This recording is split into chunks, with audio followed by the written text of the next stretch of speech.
and then pledge allegiance by Stephanie. So, Vaughn, can you give us the prayer? Great. Our Father in heaven, we are grateful to be gathered as public servants here in Beaver County to do today's work. Father, please be with us. May there be a spirit of goodwill as we talk about important matters that affect the citizens of this county. Please inspire us and guide us to make good choices and to act in the best interest of those we serve. We ask for these blessings and for this guidance in Jesus Christ's name. Amen. Thank you. I pledge allegiance to the flag of the United States of America and to the republic for which it stands, one nation under God, indivisible, with liberty and justice for all. Thank you, Steph. Next thing on the agenda is to approve the bills. And do I have the bill somewhere? Yes, I do. That one.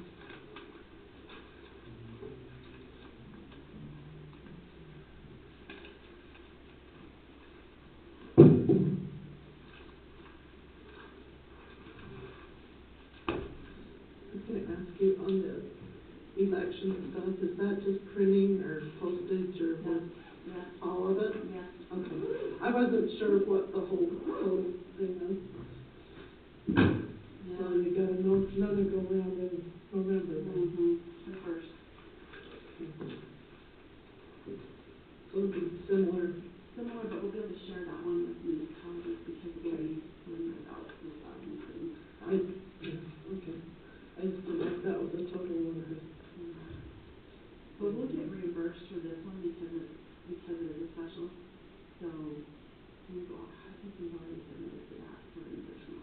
Did the state reimburse you on that? This is a federal election. Because the federal election Yeah. is reimbursed. If it's a special federal election, the state reimburses because we're facilitating something for the federal. Right. Okay.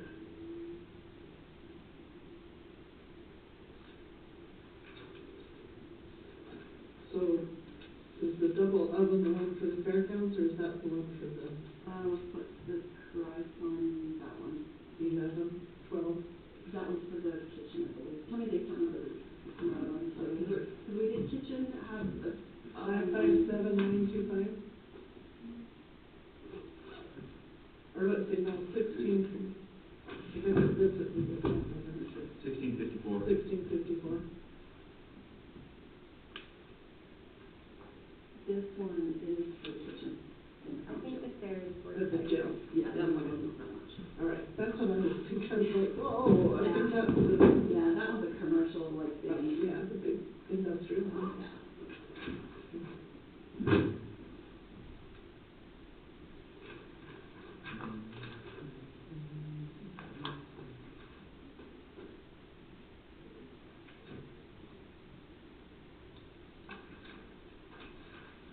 We already asked all the questions.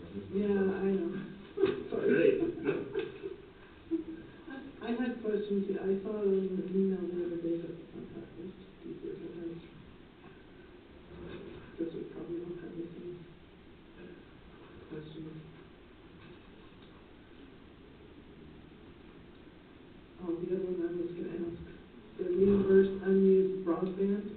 Yeah, I saw that too. It's a grant that we applied for that, If you didn't use it, you had to give it back, yeah. also. The feasibility study, I think, and then you have to pay a different tax. Oh, because it didn't cost as much as what. What they had applied for. Okay.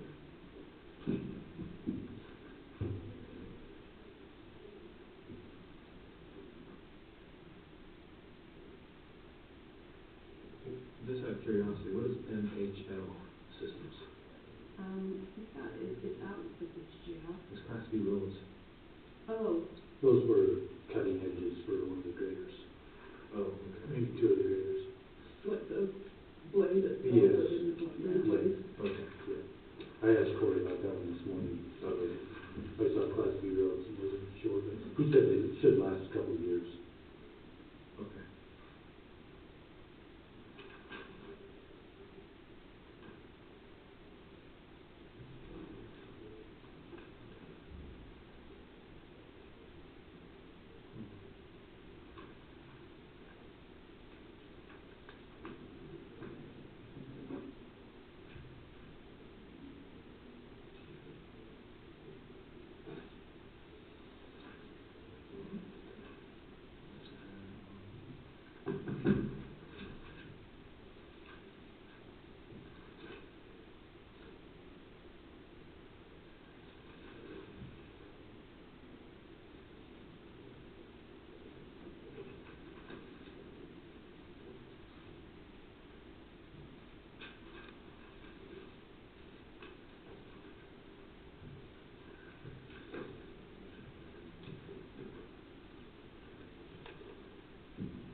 You asked all the questions, I had the same questions.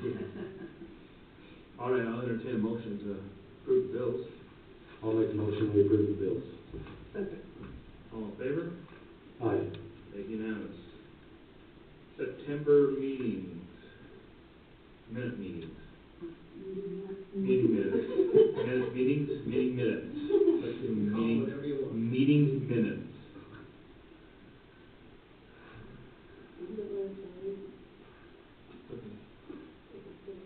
I think it's same. It hasn't changed, but. There were a couple of, It was a quick skim too.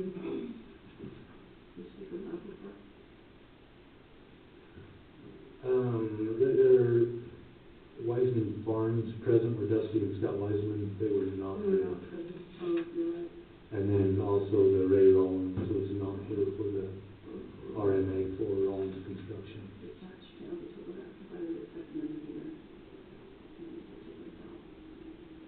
And it also mentioned that Jen was here, she was here by phone, does that count as? I didn't know that.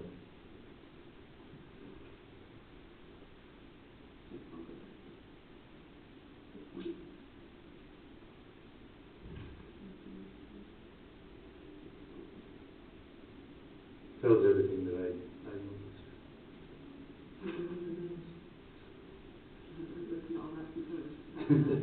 Yes, we were. That was a crazy day. No, it's fine. Completely your fault. I know. As long as you know. See what happens when you're done? I know.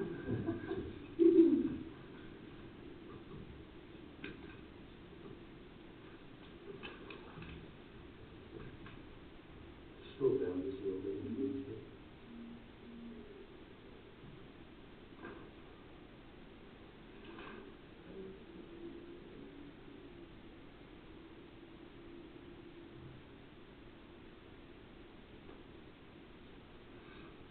Is that both of them? Is that for now? That's the first one. Yeah.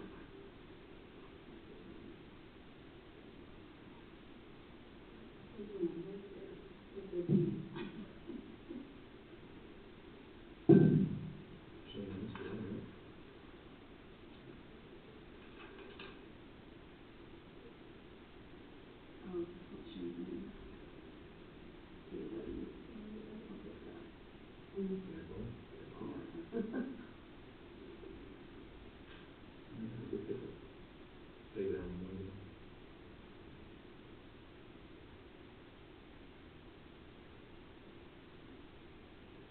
Perfect.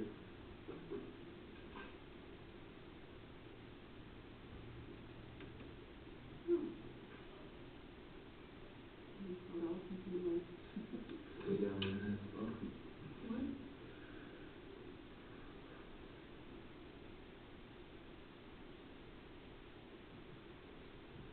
Any other questions on the minutes? The meeting minutes? No. I'll make a motion that we approve it. Okay. I'll second that. All in favor? Aye. Thank you both of you for doing those, that's always a tall task sometimes, keeping it in line. Yes, thank you Ginger and staff for doing that very well. All right, next thing on the agenda is Allison, why don't you come on up? We got some special guests here for you today as well. I'm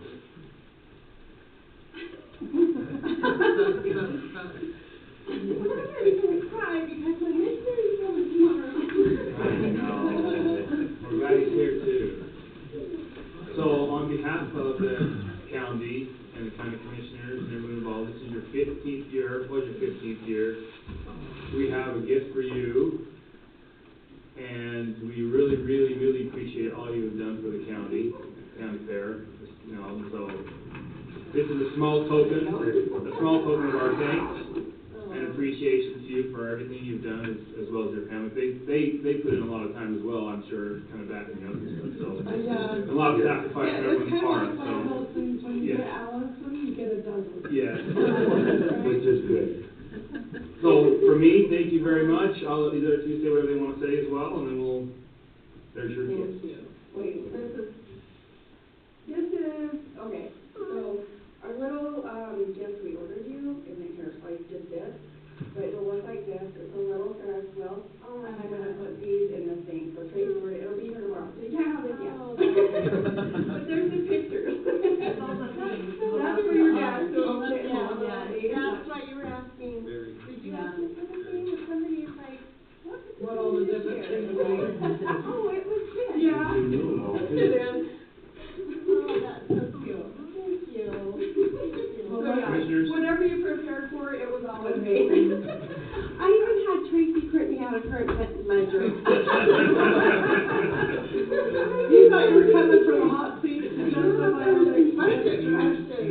a hot seat, this is more of an empty seat. I do feel bad for lying to you about that.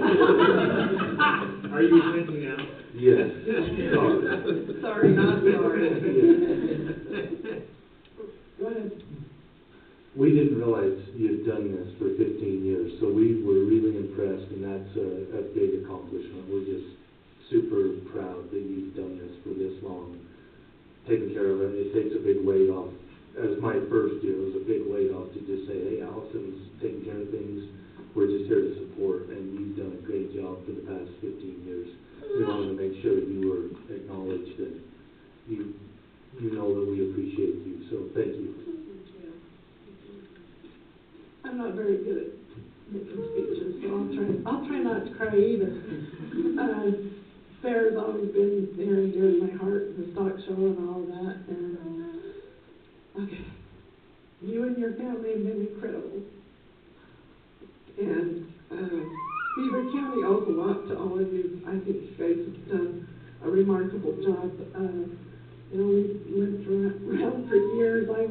They really scraped the bottom of the barrel when I was the chairman, but I've been on the board for ever. I've been here for 40 years, and I was always involved in the stock show with the stock show chairman for 20 some odd years and the fair chairman for whatever, but it's a huge job, and the county loves it. That's our county. You know, some people can take the fair or leave it, and sometimes it's too many people, but you know, that's our one and only county celebration as far as I'm concerned, and I think you guys have just done a remarkable job for the last 15 years, so thank you. Does anybody want to say something? I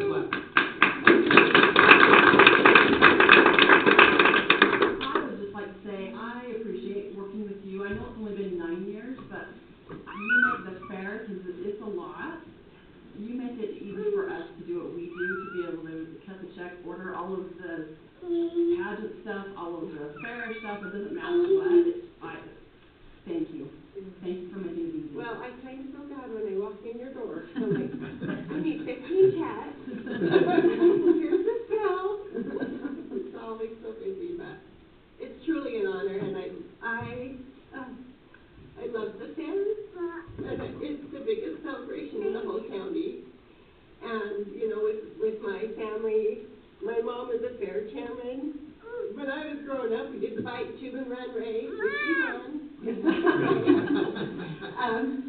You know, and so it's sort of ingrained in me to have a lot of community service, and so when the opportunity came, I tried to go gung-ho, and I feel like because of the commissioner's support, you know, I go around the state and they're like, oh, our commissioners don't really support the fair. I'm like, not me. I feel like I have 100% support, and I really appreciate that. And I appreciate, you know, even the addition on the building a few years ago. Like, I don't even know how we still dealt with it before. I know. And the double doors going out, you know, and the van door. And so I know as we go, there's just always something that needs more money. And, you know, but I'm grateful for your support of the fair, and just to make it more ADA, you know, better accessible for all of the residents, because it fills my heart, especially like senior day, seeing that building first time at the scene. Because the challenge for those people to get there, you know, so for them to want to make the effort, it's a big deal for me. Well, and I think, you know, it's public funds used for our public, and they better enjoy it. We love it. You know, I mean, and looking at the crowds and the increasing crowds every year, I think, you know, and that's all on you and your family and the fair board. The board, yeah. You know, a lot of volunteer. I mean, if you could figure out the amount of volunteer hours, it's incredible.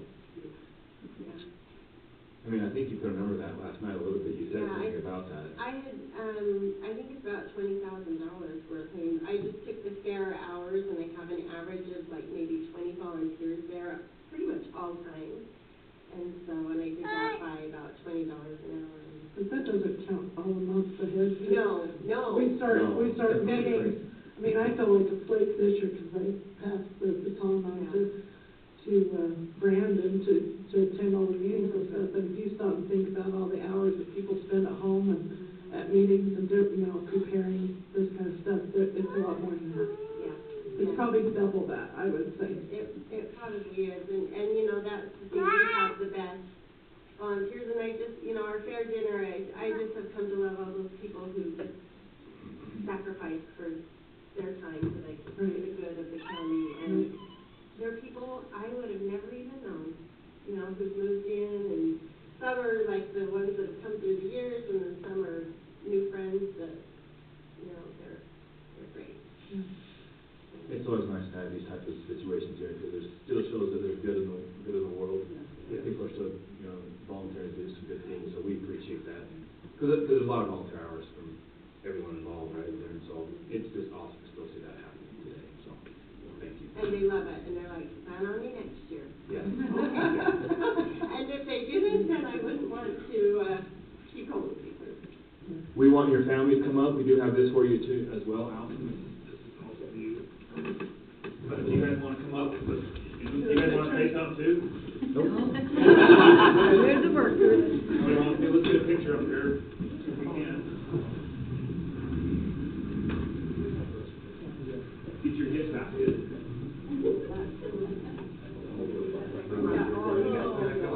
Up here. Squeeze in here.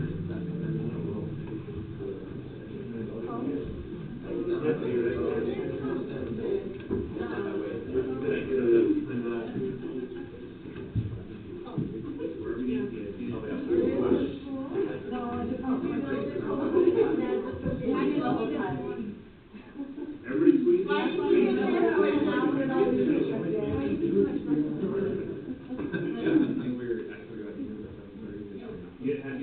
My mom is. Yep, she's in. Okay, ready, 1, 2, 3. Awesome, good job. 15 more years still. Well, every year we're like, should we do it again? I know, I'm sure it's how it feels. And really,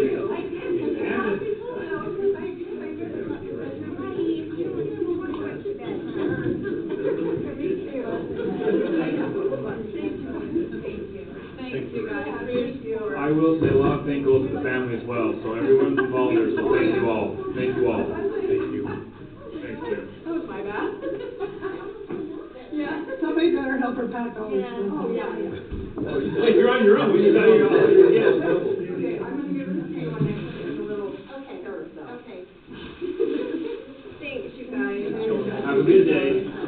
You guys keep it so. Enjoy the day. Yeah. Okay, It's like the last, I know. It's not the last, it's the first is the beginning.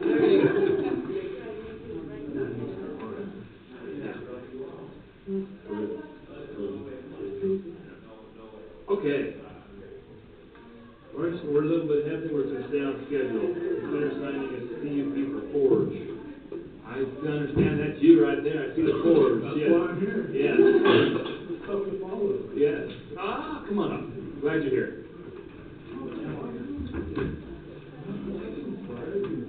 Sure. That'd be great. Yes, sir. Yeah. If you will, just introduction to the mic, just give her. Sure. My name is Clay Jones. I'm a geologist at the Energy and Geoscience Institute at the University of Utah, and I'm part of the team that manages the Utah Forge Project. Perfect. Thanks for being here. Kyle Blackner, no need administrator. I'll say I just hardly in tell case you you where guys it is. don't know who I Yeah. am. Incognito almost. I know.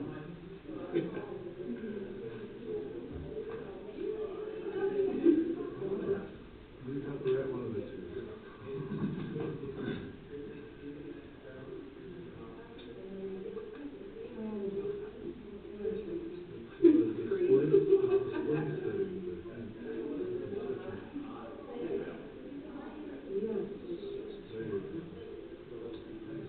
Okay.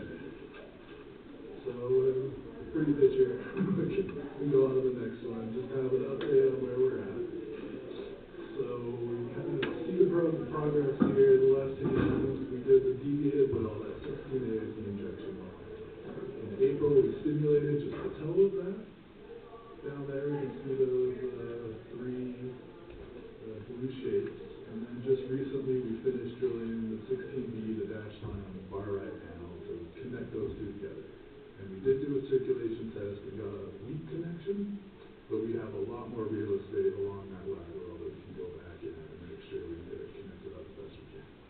So that's just kind of where we're at. And the reason this is important is because to do these circulation tests, we're going to need to probably top the wells off a little bit of extra water. We don't know how much we're going to lose exactly, but we're sure we're going to lose some amount, so we're putting this groundwater well out. So the construction will be overseen by the Utah Geological Survey. The drilling will be done by the U.S. Geological Survey Research Drilling Team out of Las Vegas. And the testing of the well will be out of the U.S. Geological Survey Water Science Center up in Salt Lake. So you can see some specs of the well here on the right-hand side. It'll be about 1,200 feet deep, 14-inch diameter, 8-inch liner, 6-inch pump with a 4-inch outlet. Okay, and then in addition to the water well, we're going to need a surface treatment facility to strip out the oxygen. We don't want to rust all our, wells and all that. And also that particular groundwater has high dissolved solvents in it, so we're probably going to want to strip some of that out. So we don't wind up depositing it in fractures and plugging it up systems. In addition, you'll see in the next map that it's going to be about 3,000 feet uphill from where the injection production pair is. So we're also going to need to put in about 3,000 feet of buried pipe to connect everything together and some storage tanks on the surface. So we've got a fixed time water right that's recently been extended, or it's in the process of being extended up to 2033. Go to the next slide. Try to run through these quick. We've got provisional approval to get this well started. Before it goes out for, I think it needs to be posted in the Beaver County Journal, there's a public comment period, all that, but they're going to let us go ahead with it. And the next slide. Okay, here's just some quick maps I'll run through pretty quick. This shows the forage outline in pink. All our wells are those white boxes. They're on that civil property in blue. The wellheads are the white and blue boxes, the outlines of the well pads. And you can see that 4,000 some odd trajectory, surface trajectory of the wells, where they took that there. This is projected on the surface. Okay, next slide. Those are the diversion points we're going to use on that pad. You can see it's a bit away from where the injection production well pairs are on the left-hand side. Keep going. We'll just zoom in a little bit. So here's kind of the same thing. I'm going to go one more. Without the land property on it. And again, we'll move. Now we'll go into the well pad with the green circles on it. Oh, no, probably wrong. There's the buried pipeline. And here are the circles. So we're going to be near surface diversion point number 5. We have to be within 150 feet of that. We're going to kind of drill the well out on the northwest corner of the pad. Actually, it's over there where it comes to Comms trailer. Near diversion point 5, within that circle that's around. I was using my web. There you go. And then I think that should more or less cover it.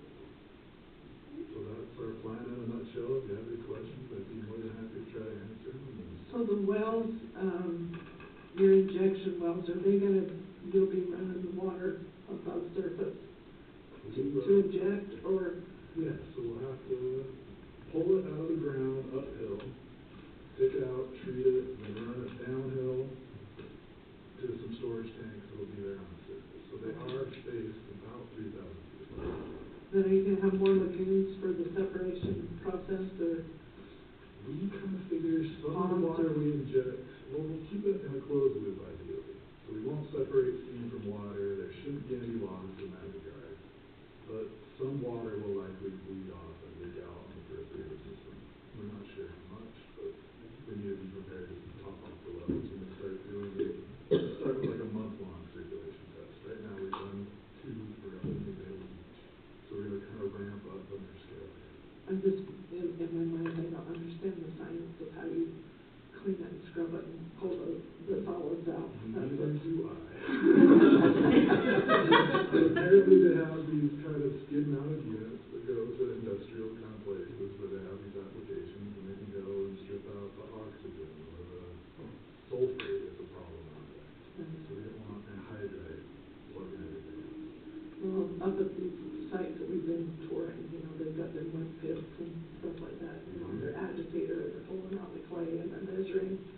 the measuring, all of that, so I'm assuming will be, you know, maybe a similar process.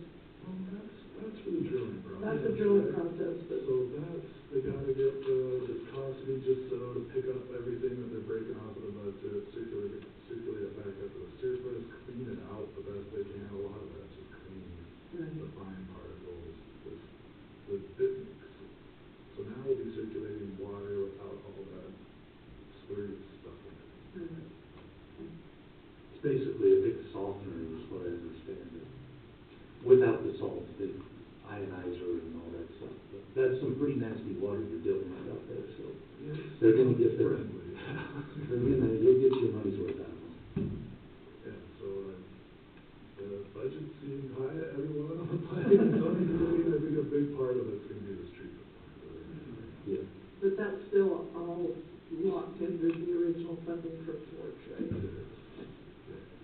So tell me about this sub. How does that tie in with Tell me about the sub. How does that tie in with the engineering here? The sum is for drilling, and it is for disposing of those suspended solids in the drilling.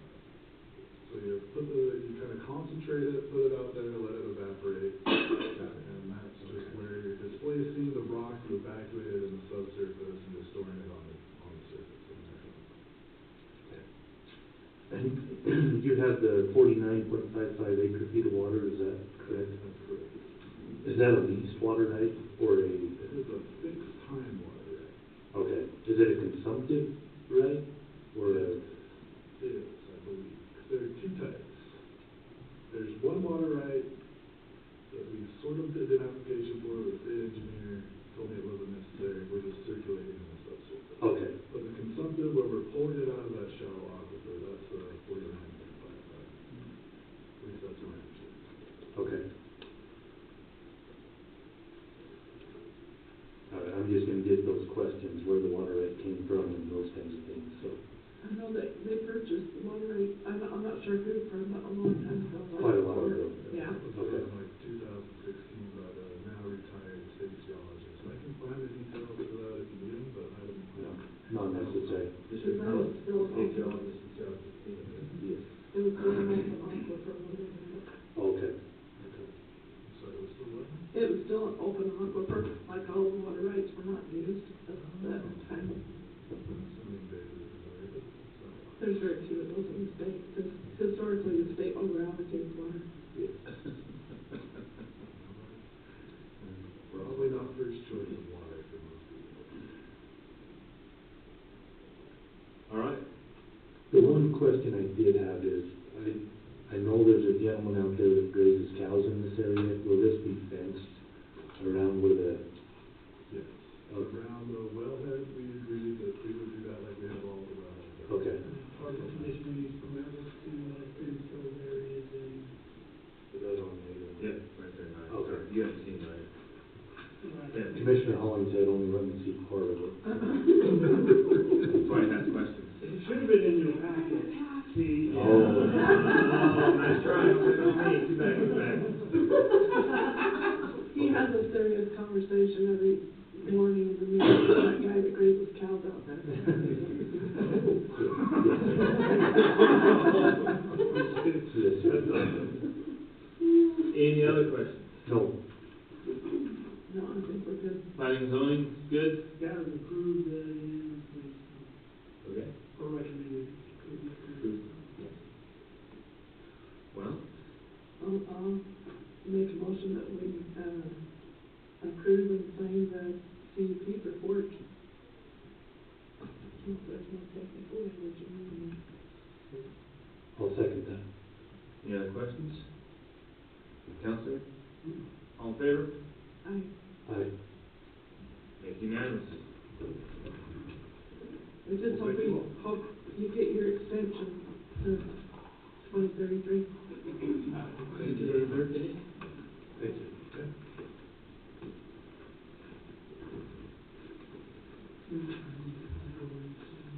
I'm generally told not to sign. That's what I was Send it off to Joe. Okay.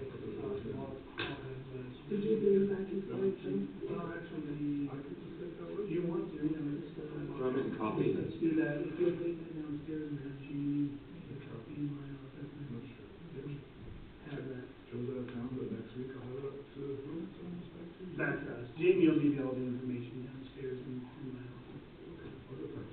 Thanks for coming, yes, thank you, appreciate it. Thank you.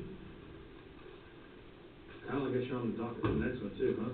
A5 zone clarification? Yeah, back to the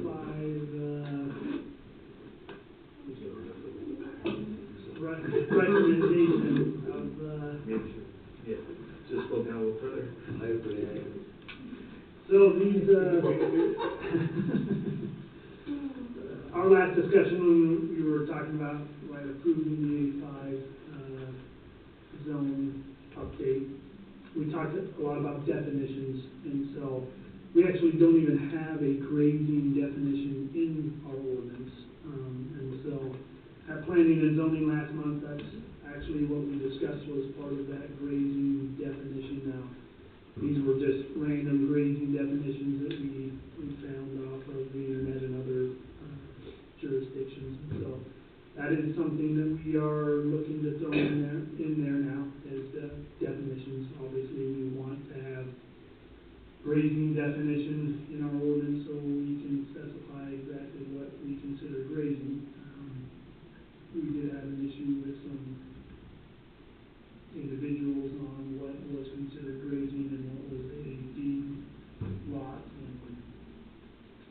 and those things a few months back. We have a definition of what a feedlot is, but not what grazing is. And so, I think we're probably going to go with the basic definition of what grazing is and not have time limits or any of those things just because it becomes an issue Is that the of second one? regulation. Yeah.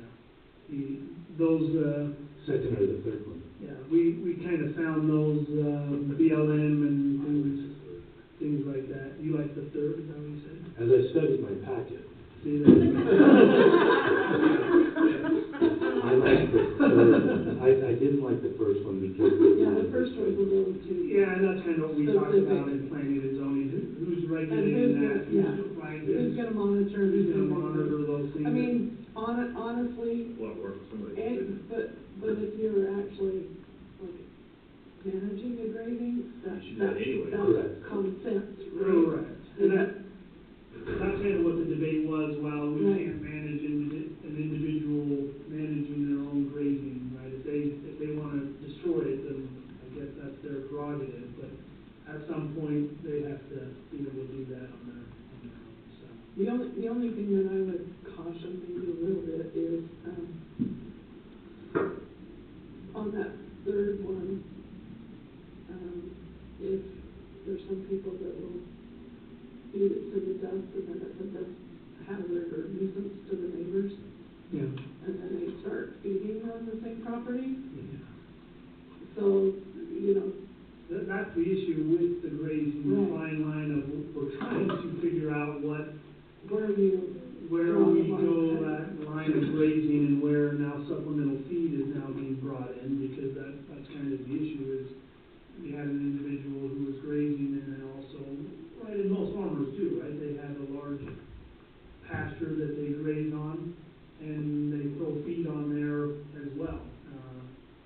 And that was the debate of, well, they can't supplemental feed on this property, that's now a feedlot. Well, our definition of a feedlot is very specific on, right, there is no grazing, there is no other feed. It's complete supplemental feed, and so that's kind of where we debated back and forth. But I think if we just have a basic grazing definition, it'll alleviate some of the, it's not going to alleviate the issues, but it's going to at least have better standing of what we have that definition in. what our expectations are. Yeah, at least we have a definition and we have something to go back to. correct. And Kyle, it seems like the planning and zoning board was kind of leaning toward that third definition, is my memory correct? Yes. They kind of like that. Yeah. I think that the more complicated you define it, the worse it's gonna be. Yes. So I agree with that third one. Because you have to have the rest and regrowth in there, that's a very, part of it. Yeah. And with that sentence in there, it does give us, does say we can't just beat it to nothing, so it's just dust in a dust bowl. Yeah, and that's kind of what was discussed at planning and zoning, that we kind of have a way of keeping that in order with that. I don't think you graze mink, though. In the last one? No. Well, yeah, I don't think there's such a thing as grazing mink. Yeah, that's just a grazing livestock definition of the, Yeah, I think you want to scratch meat. You don't want to turn meat. yeah, they're nice, mink are friendly, Cute little pets. shouldn't be an issue of letting them, roam free. And I guess you gotta let poultry, because now they have free grazing. Correct. Free range poultry. Yep. Oh, yeah. I think Kyle put that in there just so that if we didn't like anything else, he could say, well, you guys come up with the definition. That was the reason that's in there. Smart, Kyle, very smart. So, yeah, anyways, just so you guys are aware, we are going to be adding these definitions. There's actually a lot of definitions we're adding. We've kind of gone through the process of our definitions need to be updated pretty substantially from everything that's been added over the years without an actual definition in there. So is hobby farm a new definition as well? That is something, yeah, that we talked about in the A5, of what a hobby farm is. Okay. And yeah, we don't have that definition, but that's something that we look at. And as you recall, the plan is to scale back on full-scale agricultural operations in the funds, but still make allowance for some agricultural uses, and so they can do it hobby farming. Well, farming is already allowed. Hobby farming would be more in residential estates, is where we would be. And I think that's, Fair. I think Are we that's scaling back on some of the more industrial type of uses in the funds? More not industrial agriculture, well, yes and no. More industrial, like gravel pits and crushers and things of that nature in the A5. The agriculture, the only thing that we removed from an A5 in agriculture was your high industrial, like your pig farms, your feedlots over 1,000. Commercialized stuff. Correct. the cable. Yeah, makes sense. CAFO pretty much is the only thing we removed. So the hobby farm, I think I'm the one that brought it up, because they talked about that in the legislature. Sure. And it seems to be just well, I guess hobby itself, it's just not something that you rely on To live, right? as your primary source of income, but And it's something that I think for sure we would want as a definition and then as a use in a residential estates area, right? You can do that in ag zone already, like there's no limit on how, Right. or what kind of farming you have, if you want 30 or 40 cows just to have. But in a residential estate zone, that's where we would want that use of hobby farming, because again, it's a smaller hobby type agriculture use. So anyways, there we go on the agriculture district A5, kind of what we talked about before, those definitions and what we have in there, what we don't have in there. So I did send Steph this overlay of the A5 areas in the county that we were going to discuss last night as well. I don't know if you guys want to look at that as Google Earth loads today or not. But Speaking really slowly.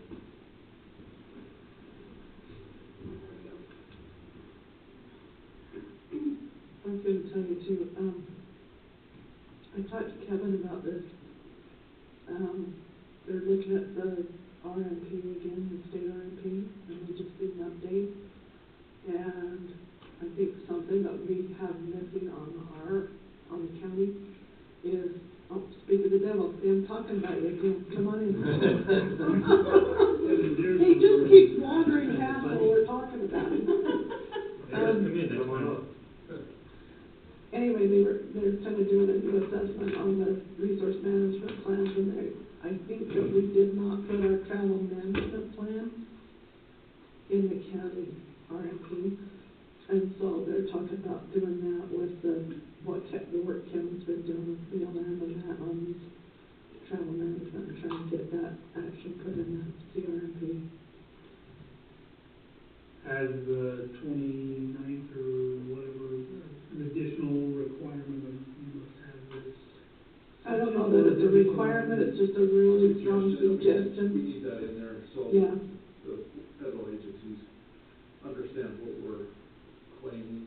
Well, what it goes back to, and it's about protecting, you know, the infrastructure and everything else that we have right now. So like, one big struggle that King County and Garfield County are having is with the, I'm gonna try and be careful not to say anything. The ridiculous monument that's down there and the new siding of it, yeah. It's now tied the hands of the county to replace culverts on county roads. All of it's got, like, they can't even go in there and touch a freaking damaged culvert that's been flooded out, washed out, takes out the roads because some president decided that that's a monument and couldn't care less what the impact is on the local government. So this is the kind of thing that we need to worry about, because right now, if this guy decides to do his Red Rock thing that they've been trying to do for 20 years, that's gonna lock up a bunch of stuff, even in Beaver County out west. That's on the Red Rock Initiative. So we need to get ours in the books, and then that will and then do that amendment or whatever to the state resource management plan, because honestly, the only teeth that the state has in any of this is the consistency review. What do they call that? The governor's consistency review with the federal agencies. So we need to get ours done so they can amend theirs. Do we have verbiage or anything on it yet? Okay, I was gonna say we can throw it on our agenda for this month, just so we have it on there, right? Obviously, once we put it on our agenda, but we can look at that, maybe get it in November if we need to, and start that process, at least getting it, right, that we're discussing. So. Yeah, I mean, it never ends, like it's always, you know, it's a living, breathing document. Sure, right, all of these are, that's why we just continue on there. Okay, thank you. So any other questions with that? questions about the Hayes 5 district? You guys are good with that, we can maybe approve it next time. Is the ordinance 2023-07 will approve next time? Well, You gotta put these stuff in first. no, we can approve it now, I don't know if it was worded that way to sign it today. Okay. Right, obviously, we've already Oh, held there's everything. clarification, so yeah. So next month, Let's put it or on not sign. next month, in 2 weeks, if we can just throw that on there, we should be good to. Just sign it. Okay. National. So and again, those are the kind of overlays of where we have a 5 zone in the county, of course. Okay. That's good, thanks for your work on that. Thanks, guys. Thank you. Building inspector agreement? Is that you still? I was gonna say. You're not doing it? But you gave that up. No, sure, I'd like to give. If you look in the packet, you would know. You started. I received the packet, I didn't look. I need to talk to you about cemeteries as well after, okay? Anyway, this is our building inspection agreement for Milford and Beaver City. They've both been signed, we've updated, again, these agreements in some parts have been the same agreements for over 30+ years without any adjustments. And so we talked about this in February, where we're losing money for a service that we're doing, and so we're not necessarily trying to make money, we're just trying to break even and help the jurisdictions as well. And so It's a year-to-year agreement. It was updated from a 70% to a 90% of building permit fees collected. And then also a standard fee with each jurisdiction that's being paid quarterly. So we're all three of them willing to do it, or this just, I know, this is just Beaver. This is Beaver City and Milford City. Minersville Town, we have just received all permit fees, like they were part of the county forever, since the dawn of time. At the beginning of 1853. Correct, I mean, that's what it's been, and so we've just received all funding, or all permit fees from Minersville Town. Beaver City, Milford City was the 70%, and then this is Beaver City, so they will pay $15,000 per year, $37.50 a quarter, and then Milford's a little different. yeah, they're lower, Yeah. around 8,000 and 2,000 per quarter. yeah, so, anyways, both city councils have signed and agreed, and so all we need is to have you guys sign. Great, good job. Yeah, they signed and agreed with. So it should, again, it should be better. I think we're gonna be a little bit more on the ball with the cities on what it's costing us, and we can adjust year to year, right, and go from there, so. We just take all of theirs. We don't charge, we just. You collect all the fees and tickets. Correct. We take 100%. They don't take any kind of, And this should be renewed every September from now on, or It will be July. July? Okay. June, July-ish when they sign, when they have their fiscal year. Maybe have Stephanie put that on so we remember. I know a lot of times we sign yearly agreements and then we forget the next year. And that's kind of what we, don't want to do. Obviously, the Milford agreement was 1991 or 90, and so it's been the same agreement for that long, and obviously there's a reason we're losing money there, so it hasn't ever been. So is there a way, like bookkeeping wise, I don't know, this is Ginger's side of things, but, does that all go back just into general funds? Sure. Fees collected. There's a one item for building permit, revenue, so it would just go in addition to that. So this is dated on the 19th of September, is that? That's when they signed, yeah. So does it just, will that just carry to Till July July. 1st then? So it's the quarter, correct, it's that quarter is what, we started collecting fees in July from Beaver City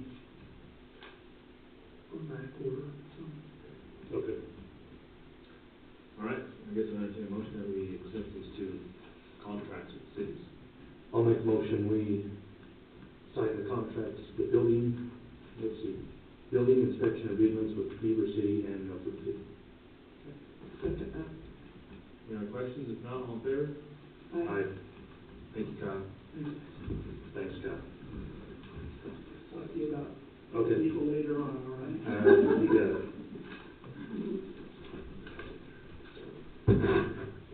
Come on up, Mark, I think you're next, aren't you? How are you this morning? Good, how are you? Good. Morning, Mark. Morning. Mike, just for clarification, I got the updated one this morning, you guys don't have it updated, because I didn't have it on Friday. Yeah, sorry. I told Melissa to send you something, I don't think you have it. Go back, there's a mistake on the capital outlay is one that we wrong up from last year, so we need to change that. So this is what we have right here in front of us is not accurate either. Well, the only thing that's missing is salaries. Yeah, we had Capital that. outlay, there's nothing requested for capital outlay, right? We You did, included something now. we did include something now. Okay. Yeah. So, yeah, so we'll get rid of what's there. We need a new projector to come with the computers, and we figure it's gonna cost about $600. Okay.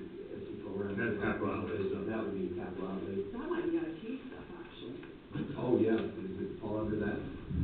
a lot of times it does, but it depends on, it's You built just need in. a new projector. Well, You don't- you don't care how it happens. Well, then they put one in there. Yeah, this is the It one just in our never building. works. No, this is one that we take around to our different meetings across How much the did you cost, did you have that one? $600. Okay. In that one. Our only, and everything else is the same except for, Lori and Allison's, raises. We're still working on those and stuff. Our main request this year is, we would just like to get our travel budget back to where it was in 2022, which would be the 17,600. It was taken clear down to 10,000. That's really restricted our travel this year. Something we needed to do, so we'd like to see if we can get that restored back to where it was. And then the only other thing we've asked for is that capital outlay. And then, we did put in a 5%, increase for salary. I'm not sure what the county's doing on that, but, seems like everything's so expensive with inflation, but we just want to try to keep up with it. So we're just doing everything else is the same except for those. On your travel, I mean, so is that going to conferences or? Yeah. Or what is that for? Conferences and stuff like that. This year, the majority of our, travel budget is just fund for gas for our vehicles. And the amount we still have in there is just what we think we're gonna have to have for that. And, luckily, like, my national meeting was in Iowa this year, and I'm on the, I'm one of the council chairs on that. So I wasn't, I didn't have to pay any expenses, but next year I will have to pay expenses and stuff like that. And so, we were able to cut back this year, but we'd like to get back to work. So they reimburse you for your travel? For all my travel. Okay. Help with the prices of it, so. Okay. I know some of the other counties have had issues with travel expenses, and I don't know, I haven't talked to anybody recently, but, so your airfare stuff, Yeah, that's, I don't know, it's just kind of different. It's the main amount that we're looking at. It was, in 2000, well, and actually, we went over, it was supposed to be 17.6 for 2022, and we went over in that area and pulled it up out of one of the other areas and stuff. I just know a lot of the other counties, cutting budgets and stuff, like they're not allowing, like, international stuff at all, like, no out of Right. country stuff. Right. And I know a lot of the extension people do that kind of stuff. Yeah, and none of that would come out of any of this kind of Okay. material. No, this is just to go to the meetings and stuff that we need to present and different things like that. Because really in 22, the actual is 19.5, right? Is that right? Yeah, we actually went over the travel that year. We didn't go over our clothes budget. We didn't go over travel. I mean, travel may be more difficult now than it was in 22, More expensive. More expensive. I mean, I don't know how that's gonna work out, but. Okay. Any other questions? Is there a way to break down, like, the conference registration? I know you guys go to and presented a lot of those. Mhm. That's in your budget, and then also when you guys go to learn on a conference, is there a way to split that out, or can you just give me an idea of how many of each you go to? I'd have to go back and look that up. We haven't done that.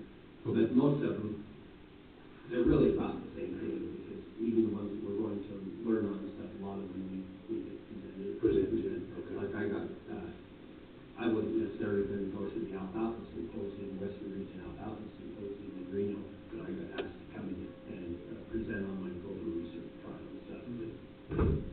So There you go. 800 people there and stuff, and they'll waive my registration fee, but they won't pay for my travel expenses and stuff. So, Okay. but when you're requested to go do something like that, it's kind of cool. Yeah. Go and do it. Will the university pay any or contribute towards any Okay, of so it? what they will do is they will give us $1,000 to go to one meeting that we present at. And stuff. So they do assist, it shows. Just one time a year and stuff. So that does help that as long as we're presenting, and I'm going to be presenting. Is that for everybody? Or just Well, for you? for me, Okay. for faculty. So it's $1,000 per person. For registration, like it's per person. So if Cindy and you were attending the same Yeah, conference, yeah. they would contribute, Right, if right. that's what you chose to do. Right, Okay. yeah, but you can only use it once a year. Gotcha. And you can present it. I'm going to be presenting at the Vertebrate Pest Conference next spring, and so I'll use my $1,000 to do that. But yeah, travel. Well, it sounds like you're doing everything you can on your end to Yeah. gather up. Yeah, we cut back quite a bit this year, and so we'll get back to what we were. What vehicles do you have? Okay, so we have the Ford Explorer that's really nice, it's right at 100,000 miles. At some point, we're going to have to get new tires for it, but I'm hoping they'll hold out another year, so we didn't put that in there. The truck's doing good, except it's up to 136,000 miles, and so I'm trying not to drive it as much, just to do it. Like, I've got meetings up in Beaver City, and we've been taking the cruise sometimes just because it gets such good gas mileage, and trying to save some mileage on the other. I don't know if anybody has a concern over that, but it's cheap to drive, and especially this year where we were cut back on our travel budget just to save gas. Well, the only thing I would say to that is just that the car that splits this whole Right. building, so Yeah. everybody's buying. Right, and we just take it when it's available, and if it's not available, we drive one of the other ones. But I think it would be a lot cheaper I'm sure, to replace the cruise than the truck. And we did have a mechanical problem with the truck last spring, and of course it cost $1,000 to get it fixed. But most of our vehicles are doing really good.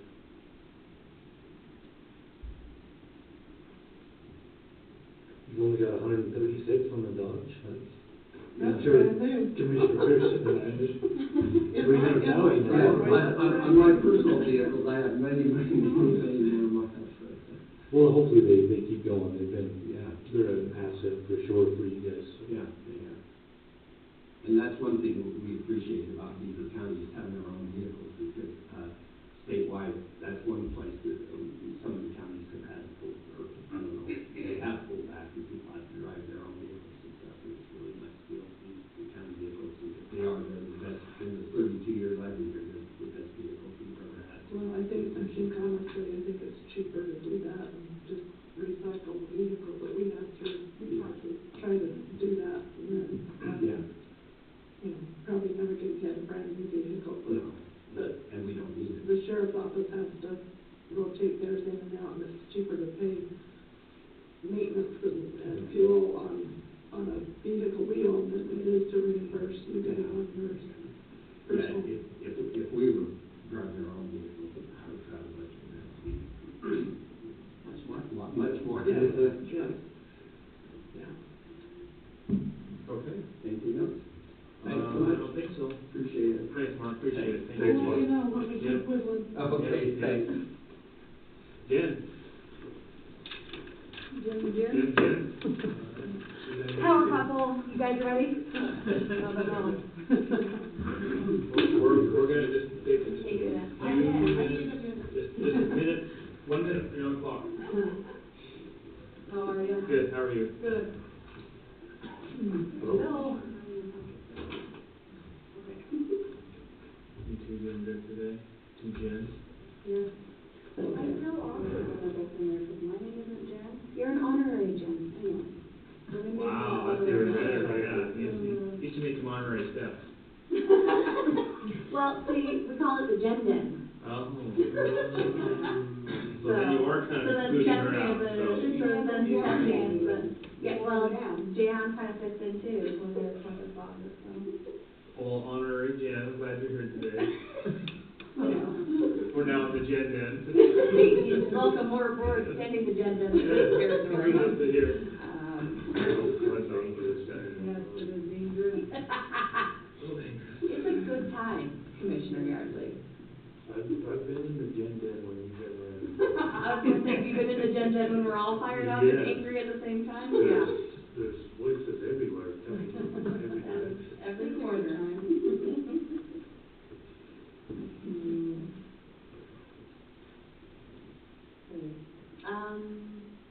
Next week, general reminder, so we have that each online incident, October 11th in the evening, and October 12th during the day.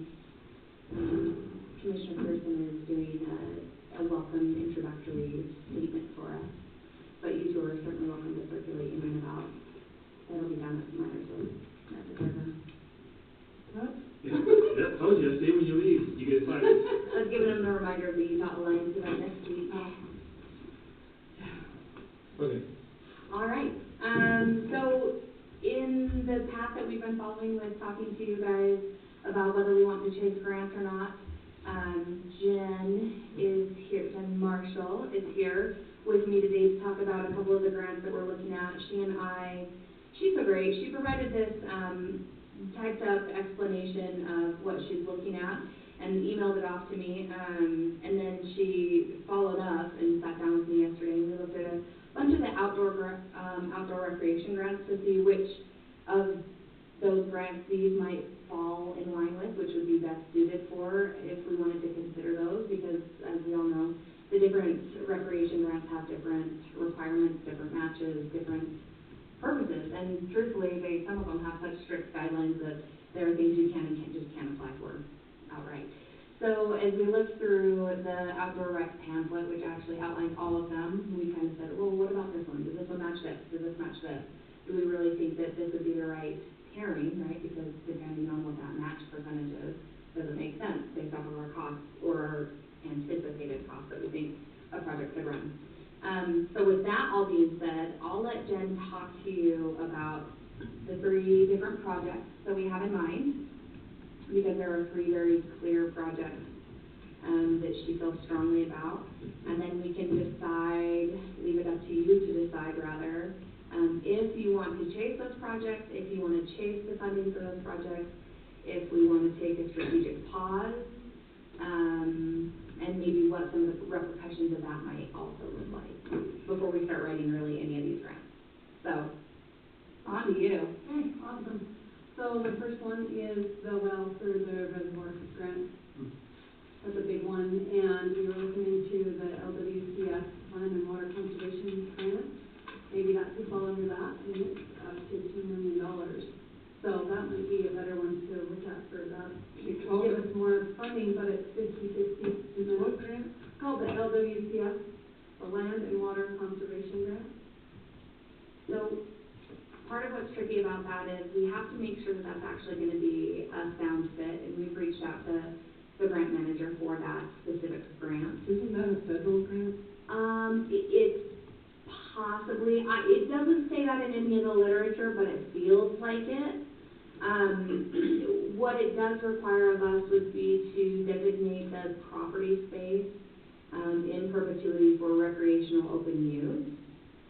So there may be great reasons why we would want to attach things to that, and there may be good reasons why we don't want to attach a project like that to it. My real question when we think about Minersville particularly is, the water is primarily used for ag, but the park is primarily used for recreation. So if we're working on capital improvements on the park portion of it, can we then fit within that LWCS funding and designate that as public use, as a recreation site in perpetuity? Now that's heavy, right? What is that would be used for? Yeah. In perpetuity, forever recreation site. Yeah.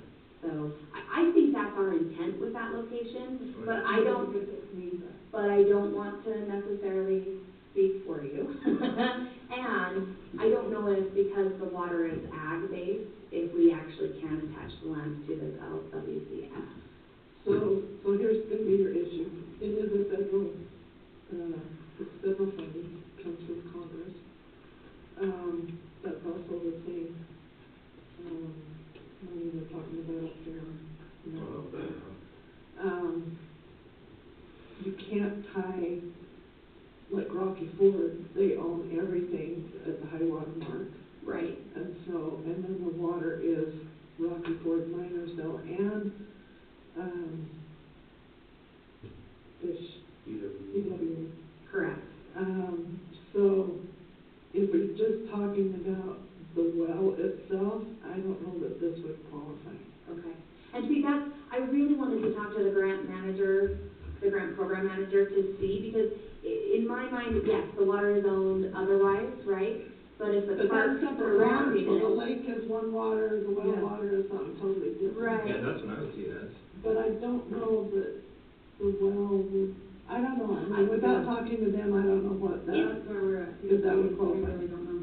We placed a call to them yesterday. I sent a follow-up email just trying to get with them to see, because in our minds we were thinking, well, okay, if it's just for the park itself, like, great, that would be awesome, and maybe that's exactly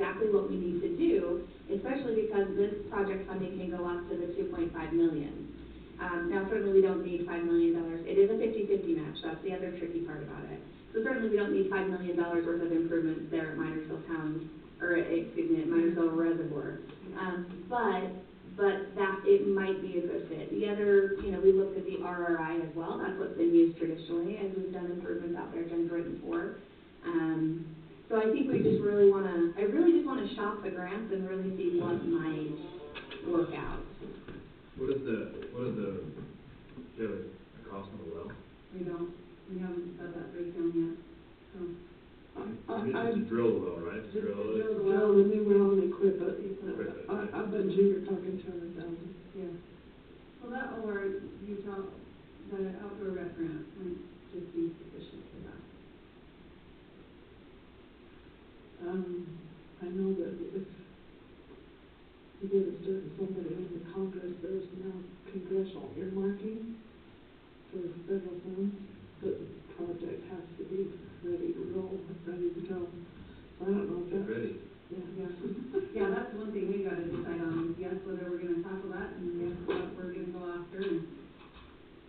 Didn't your feasibility study, does it give you any figures? You know, where Johnson Lewis did that feasibility study on the They septic didn't and really stuff?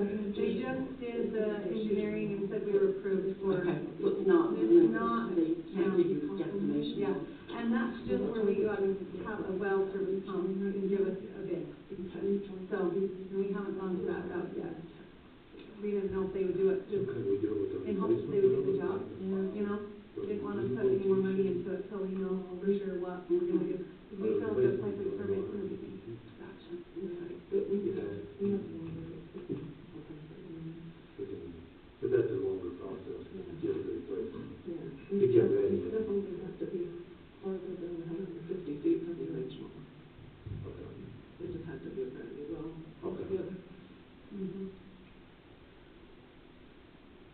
There is also that new Boulder Recreation Grant that was just established this last year. Currently, it only allows for like, ramp, access and stuff, but I Take it apart and remove the access. correct, and I anticipate that we'll see that program grow just a little bit. They're using the fees from registering boats to fund that. And so I think in my mind, there's probably a will growth eventually to include infrastructure for parks. We're not there yet. So that may be, you know, if this is a project that you guys decide to push off, I was just explaining to Commissioner Yard that there's that new boating grant program. And although it doesn't currently allow for park infrastructure, it does allow for like ramps and loading docks and dismantling stuff. I can see that it's going to grow to allow for infrastructure otherwise that's used at a lake location. But again, that's not a for sure thing and that's not an immediate thing. So if you guys decided that, you know, we do know we need this well, we're wanting to take a strategic pause and really figure out the right source of funding and really maybe even what we do is we chase an engineering grant to get the feasibility and the stuff that way first, and then we go after drilling the well. Could be something that we could decide that way too. The only thing that worries me is, you know, we've got a bunch of grants already stacked up that we need to finish. Correct. And the sewer one is number one, right? And we need to get that done right now, and everything else is screwed up. And if we finish the sewer or septic system, we get away from that leach line, that might clean up our old well.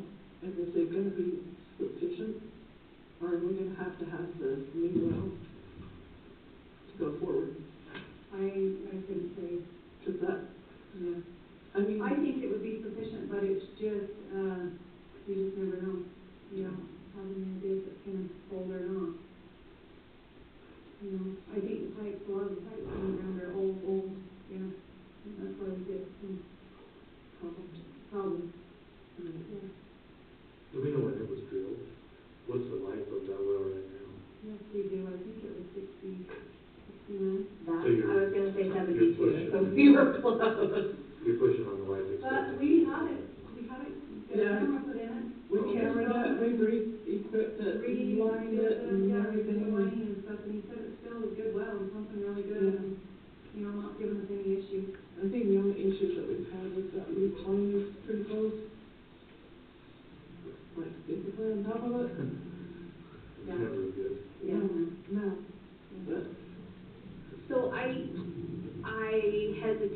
to, I always hesitate to think I'm understanding, but, is it safe to say that maybe we need to hold off on this well one for just a few more months, kind of maybe do some more research as far as I think like we- feasibility and what it needs to chase, and then pick the right grant for that right project? Does I that think feel? we need to do our research to do that, but I think we need to get this septic system done. Yeah, we gotta work on the Our RIC grant, finish it up, and that, well, or that septic grant. I was gonna say, because that's already a granted project, so we just need to keep making forward momentum on it. But as far as seeking new grants, we're gonna hold on seeking new grants for this well until we have a better understanding of really forward motion. Well, Is that still? look at that LCWF, I wasn't sure if I heard you pulled it up, but there's two grant processes, one through the federal, one through the state. Yeah, So there's two sides of that. and So- we were looking at the state one only. Yeah, Yeah, you'd have to. I think you'd have to. Yeah, Yeah. it feels safer if I'm Yeah, honest. well, I don't think. Well, the federal one says it has to be on federal land. Yeah, I don't, Right. yeah, So, so I I think don't you're off. think, that's off the plate. Okay, fantastic, I understand that one. Do you want to talk about Tusher? Sorry, I'm trying to rush you through, not rush you through, but get you on time. Yeah, so another thing that me and Nick talked about when we were going through Tusher Campground is all the improvements that need to be done, and some that have to be done right away, so whether we get the grant for it, or if we just try to have scouts help us with some projects, but they still can help with projects if we get the grant, is we need a retaining wall behind the bathroom just across from the pavilion. With all the rain that we had a lot of mud washing into the bathroom, and so the folks are up there trying to keep putting barriers up to keep the mud from going into the vault and into the bathroom. So that's a big thing that we gotta work on, whether we get a grant for it or not, that's probably, So have you talked to Forest Service at all, or? Yeah, yeah, Nick was up there with me when we Do did they that. have funding at all for improvements? Here, they're working on that fence project. That's the only thing that he's got on. He asked me to definitely look into grants. He said the grant would be the greatest plan in his thoughts. So they're gonna have that fence all done this year, or come springtime, before we open next year. All the way around the whole thing. He's got guys up there doing fencing like crazy, and they got big fencing, And by all the way around, you mean all the way around? all the way around. Not the letter C we have right Yeah. now, but like the letter. No, and it seems like it's gonna be, wire and log. Oh, wire too? Wire too. Yeah. Really? Where are they gonna put that? All the way around the whole campground where that, all them logs are stacked and then the crisscross stuff, all the way up behind there. It's the way to partially around. Yeah, I knew For that, years but we needed something along there. they were, they've been They're fencing. pulling a lot of that stuff out altogether. So that's what I was wondering. They were up there fencing in August, started fencing in August, like end of August. So he said, yes, they're gonna work on that, and they cleared the trees out of the way. Juan was just asking me how come they cleared all the trees out, and they said, because they're planning on getting that fence done right away. The only thing I worried about was, we do have some permits that are allowed in that pressure campground, cattle permits. So it's not very many, I think it's one or two, so we'll have to let them come in and graze on the permits that they want at the end of the season. But, yeah, we get a payment from the CAS for a couple permits every year, only $30, $28 or something like that. But it is, so. Maybe based on that one. Yeah. Do you have a grant in mind for the retaining wall? Yes, to I apply want for? to apply for the RRI grant. Okay. And I asked the maintenance crew about, letting us put sinks in the bathroom so you could wash your hands. He was like, yeah, one of them's really happy about that, and the other one not, just because it'll increase our septic pumping costs. Well, we might could ask for that in the grant too. They will, on those grants, it says, will you, use this for part-time help? You get more points if you use it for part-time help or anything like that. So we could even ask for, that we could, it will pay for part-time help, and then we could just change the cost from the pumping to just all part-time help that we pay the campground help. Have they said anything about, have we done any improvements up there this year? No, well, we just only what the scouts do. Okay. So they're just doing their Eagle Scout projects, It's and for so free, we, we don't charge for that. yeah. What I'm questioning is, are they gonna require us to pay 40% back to the Forest Service because we haven't done any projects this year? Because it was my understanding that was the agreement. As long as we continue to improve the campground, we don't have to give back any of that revenue. We get to retain it and put it back in the campground. But if we haven't done anything this year, have they said anything about requiring us to pay that to them? Okay. No. He hasn't said anything, he's happy with the improvements that have been made, that the scouts have done, and Good. fixed the fences and stuff as well. And we have to replace a few toilets this spring, but they already had them on hand, right? Correct, yeah, we bought them last year. So we need new picnic tables put under the pavilion, we need more road base and dirt earthwork for the camping areas. We need to put some new culverts in and paint the inside of the bathroom. So I think that we've got enough stuff that can be done up there for the $150,000 grant. There's no match on this either. Yeah, it's like a It's a 70/30 70/30 split. So we paid 30 campsites. Yeah. And we can do that in like dirt work and In kind? that can be in kind dirt work and stuff because they don't want. Corey would love to pay do for- that, right? Yeah, he's not gonna do it. They don't want to pay for road base and stuff like that, so that would be our cost share. Put more gravel up there and clean out those sites. What, And I was worried because I didn't think Forest Service would let us go up there with the loader and make those sites nicer, but Nick said we could. really? So, yeah. Well, they've been Really. a doing lot nicer to work with because we are good people to do Yeah. the job. Question, can we bring our own material, or do they have, because Forest Service is super freaking weird about certified everything and specified. In the past, we brought up the Martin Marietta Oh, we material. have been able to? Yeah, I was gonna say, Nick didn't say anything about it, he just We've said, never pretty had much give me the approved green prior light to do approval or whatever we anything. wanted to do, and I was shocked. So I'm like, back to the okay, question yeah, you here. got. Well, it's been way different Yeah. since Jared's in there. Yeah. That's been the difference, I think, because beforehand, Kathy was very unsure of herself and like, we couldn't do anything. Yeah. And then I think ever since I talked to Jared and he was okay with, us doing the work, Yeah. then they've been, Yeah, he just said, yeah, that's great, sounds great to him, everything, he just said, just giving the heads up when we decide what we're gonna do and keep him included in the planning and stuff, and he'll try to help out where he can. so 70/30 split, Yeah. and you think 150,000? Yeah. What's the? And it really Quick doesn't, math. yeah, the math on that too is kind of weird, but we probably have to, like 40,000. That we have to, or from, Yeah, 45 would be the total. Do we have 1 year to use that money, 2 years? 2 years, okay. 2 years, it's a 2-year project on the RRI, which is nice. yeah. And the fixed paint table is an easy thing to get done. I don't think that retaining wall is gonna be hard to do either. And me and Lon couldn't talk about that to see if he's got a scout that needs that project. That'd be a really good project for them to do. We can do that in hand with that. So the question then comes back to, I love Jen because she knows the project, and I'm the one here to say, this year, do we want to chase it for this year, do we want to wait and chase it for next year? Well, Jen knows how to write grants, she's done a really good job the last few years, we've got plenty of money on that, this grant. I mean, it sounds like you need to get them done What? now, right? These upgrades need to be done. Yeah, yeah, they It would be need to better start to next not year wait for sure. on, Yeah. The retaining wall for sure needs to be started by summertime. Would you have time to do that road up there next spring?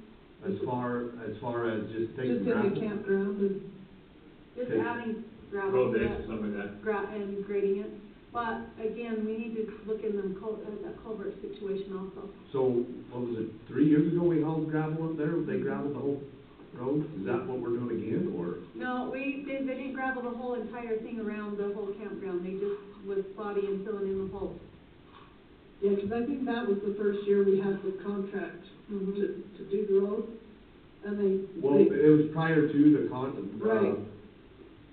So But it was the it's same probably year. been 4 years ago, I guess, then Yeah. we hauled a bunch of material up there. But One of the culverts got, filled in by the pavilion area.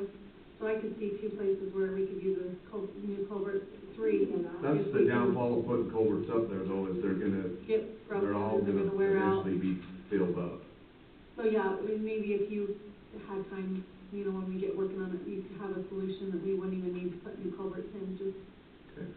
the other thing that I know, at least where we put Martin Marietta stuff, is if you don't have a good base, like if you just got potholes, you continue to have potholes, like they don't, it doesn't fill. it doesn't fill that in, so I don't know if they'd let us do any kind of kind of work on that, you know, to make it so it's nice, but.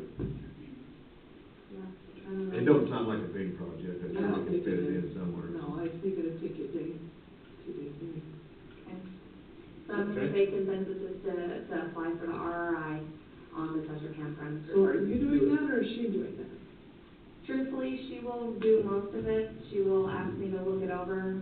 Okay, she's been doing it on her own for Yep. a while. We will tag team it very truthfully. She does a great job putting everything together in the first place, and then I just kind of say, what if we added this then? Yeah. What if we, Changes it, makes it sound better. what if we did this and made this like this way? So we'll work together. Yeah. Final thing you want to notify anyone as far as grants? Yes, I was gonna, you know, I've told them, a couple of them, I don't know if Wade's ever heard me say this, but I wanted to go after that big grant for the fair building, or for the fairground, but I don't think that's gonna happen this year. I think it's just too big of a project to tackle right now, and I don't think we wanna allocate that kind of money for that, but I'm interested in doing that also. Same, I mean, you know, in the years to come, and that's that big one, we have to, it's up to $6 million we can ask for, I think. But that's a 50-50 split also, so it entails a lot. Well, then, yeah. Yeah, well, I'll work on that too, but, I'm also, I've, talked with Amy Beaumont and gonna get her to write a grant for the Beaver Arena. So, the Beaver Arena? Yeah, the Beaver Arena, with the city. That's Oh, I was doing gonna- that. We're not writing it, no. We're not writing it, I'm just gonna try to help her do that, so she can get Right some around. stuff for the Beaver Arena. Hopefully the city will get on board with her and let her do that, but, yeah, I've talked to her about what she needs to ask for and what she wants to get done, so I'm gonna try to help her get that done too. Okay, Okay, but that's it, good, yeah. perfect, thank you. You have one more thing? I do, yeah. Okay. Snowcat application. So we made the application, we were awarded the application. We need to decide if we want to accept that contract. You, Commissioner, were sent an electronic signature for the grant itself.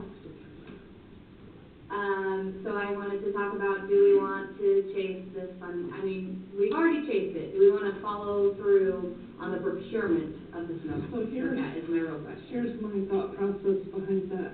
I still think it's a mess. I think we need it, but I think the state needs to be responsible for that going forward. I don't think it should be Beaver County's, not only financial, but physical responsibility going forward. This is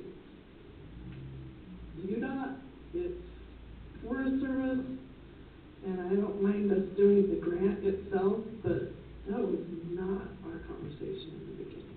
I would agree. And the operation and maintenance going forward is gonna be pricey, and I think the state needs to pick that up. And we shouldn't have to write a damn grant to get them to do that. So, I've had several conversations in the last 2 weeks with all of the people that are involved in this. Kind of mess, the way they've dumped all of the funding and the planning and all of the stuff into outdoor rec, and taking it away from state parks and taking it away from some of the other places, so, And from what I've learned, and you've probably made the same phone calls, is the state is reimbursed by the feds for doing this trail running, and they're just not doing it. I don't think it's the county's responsibility to do it for them, because that would be what they're supposed to do. well, what's weird is that a lot of the groomers are getting paid whether they do it or not. I would hold them accountable. And that's a good thing. Exactly. So, I know. I'd like to have people willing to do it, but if we get reimbursed for it, then it's kind of makes sense. I know Elk Meadows made the arrangement, Craig and those guys, to house the vehicle Correct. for the winter, and that's a good thing.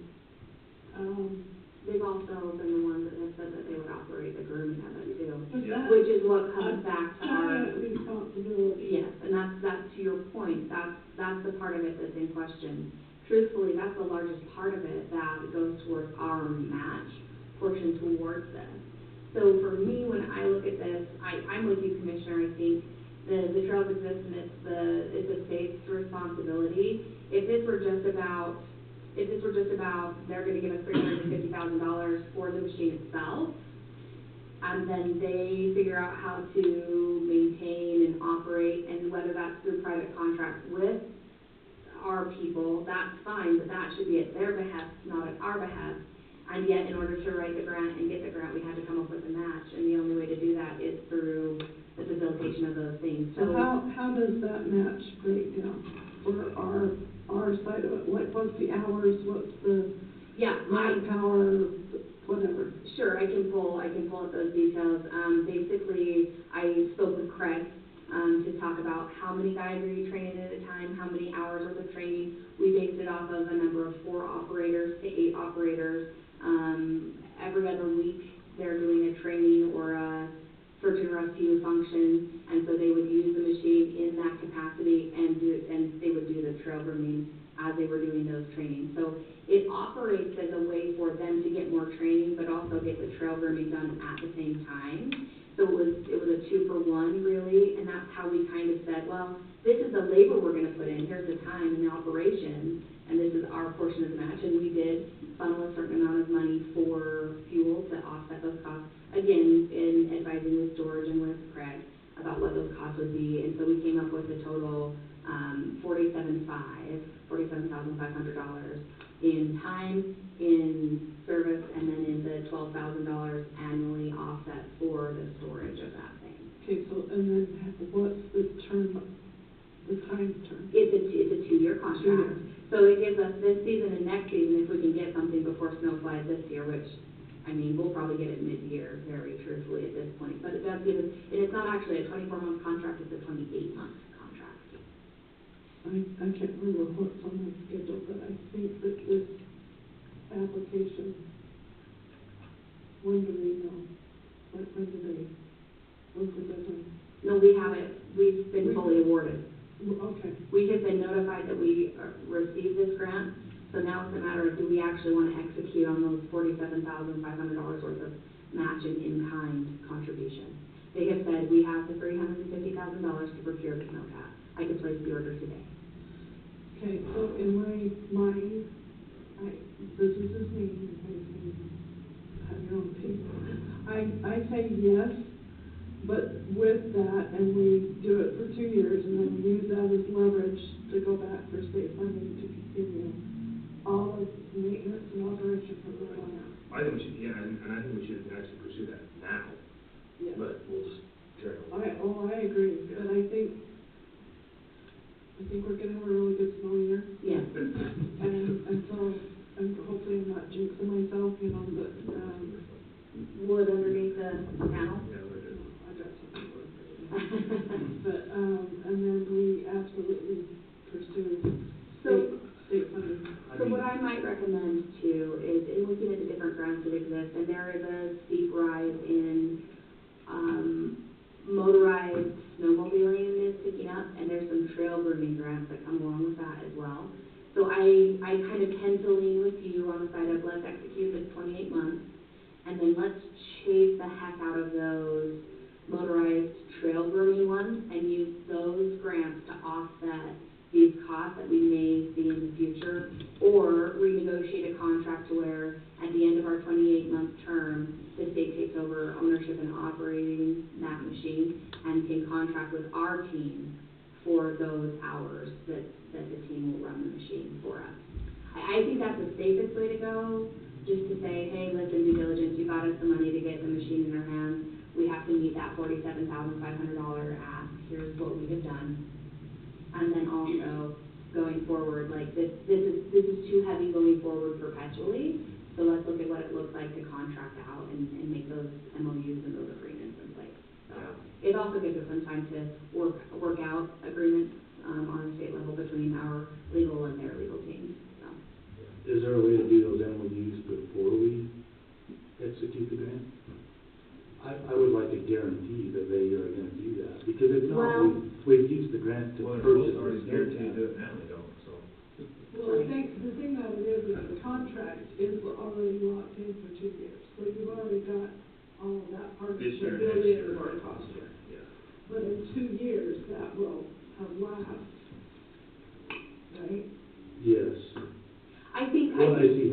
is that snowcat's gonna wear out in 4 years. Right. We're gonna need a new one, we don't have a grant to purchase it. Those things last for 30. I haven't ran anything the last 30. What kind of? Not even your knees have lasted for 30, right, Commissioner? What do they cost? Well, $350,000 is a very conservative machine. Very likely it may be a freshly used machine. I'm hoping for brand new.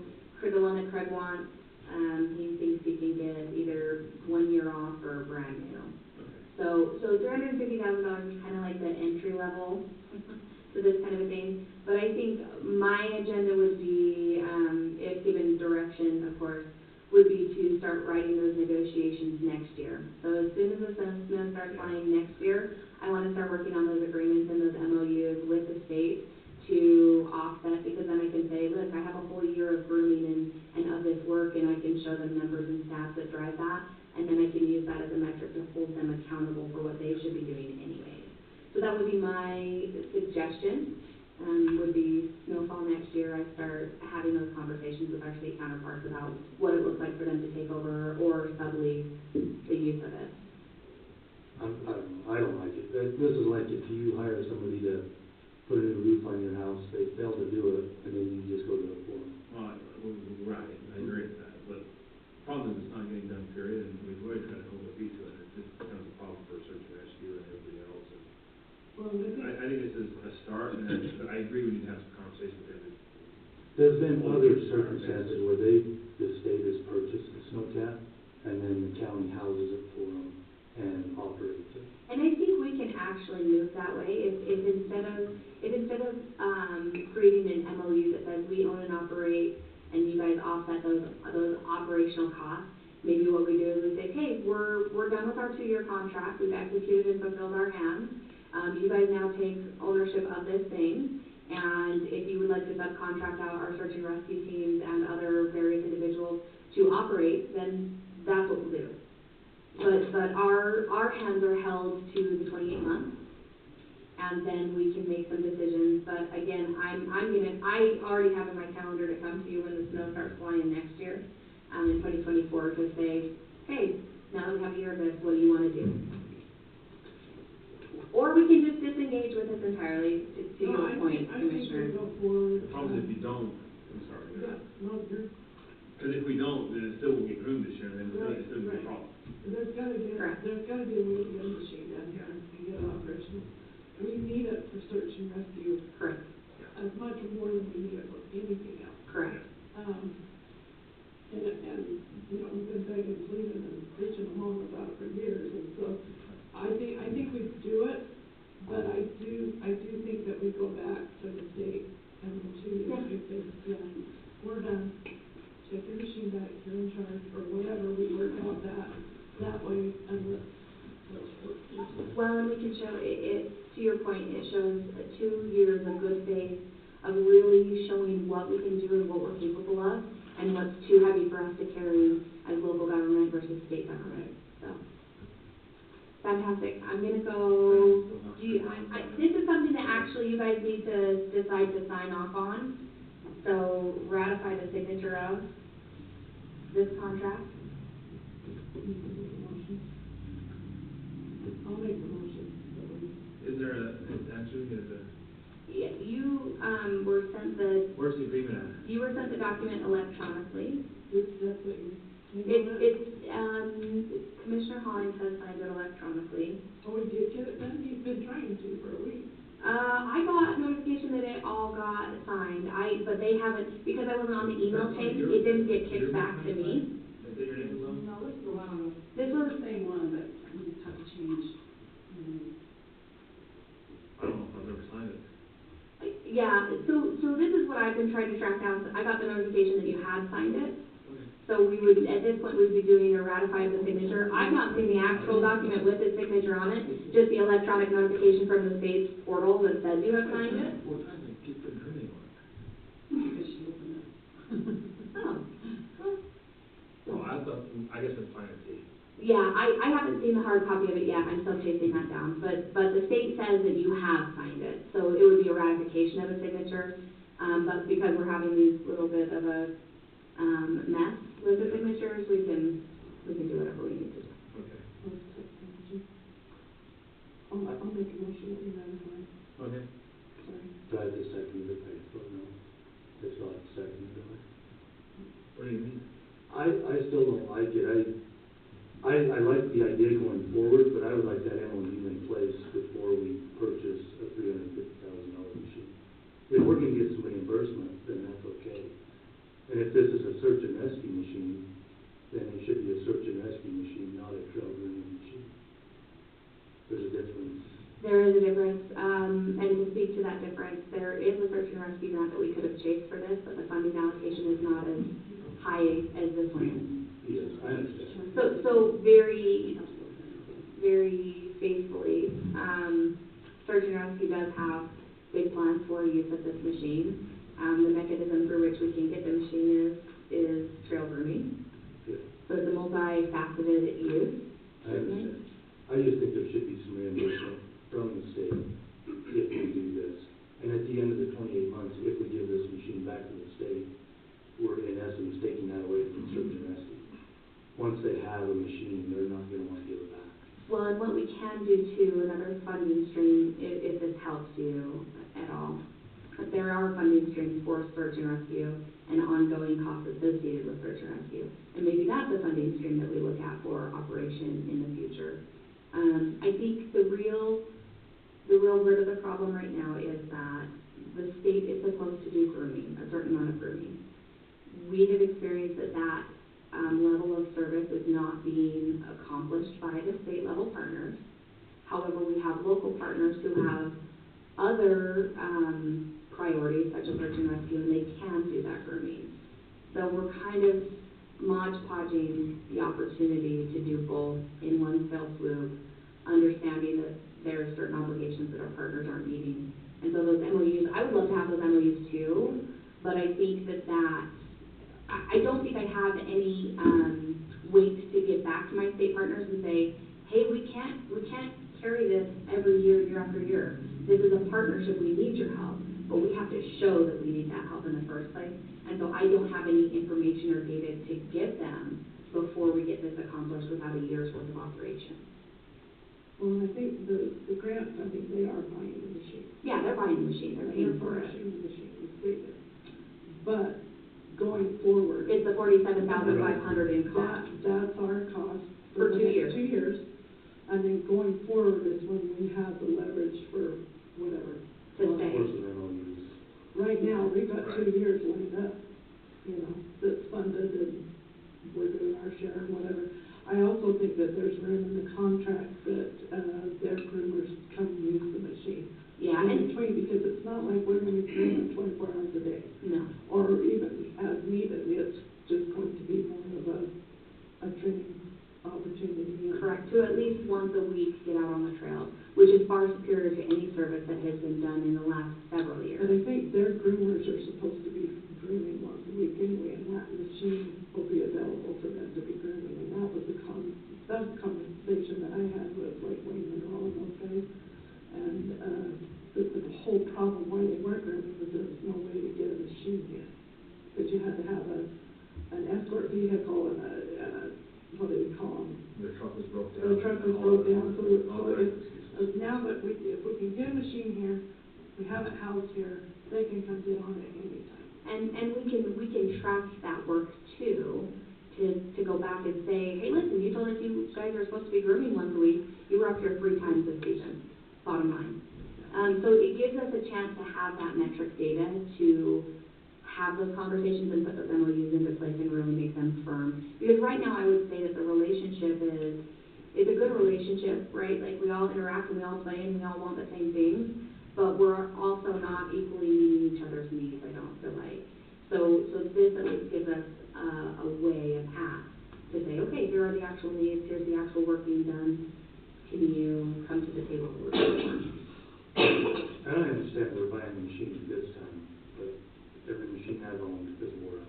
Yeah. And if they're not buying it next time, that's gonna be on us. Yeah.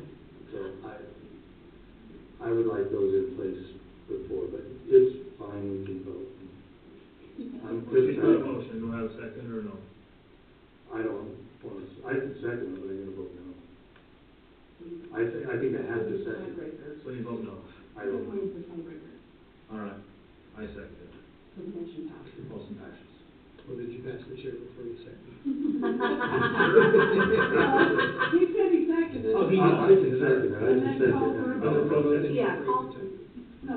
No, Oh, I see you're saying. Just I call still- for All in a vote. favor? Aye. No. Tiebreaker. Yes. Thank you for working on a tough project. Listen, we're not always gonna come to the table at the same time with all the same opinions, but thank you for your work. It matters. Thank you. Thank you. Thank you.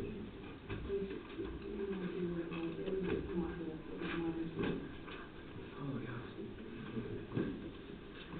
You need to come now? No, for the- Okay, fantastic. Corey or Cody, who wants to go first?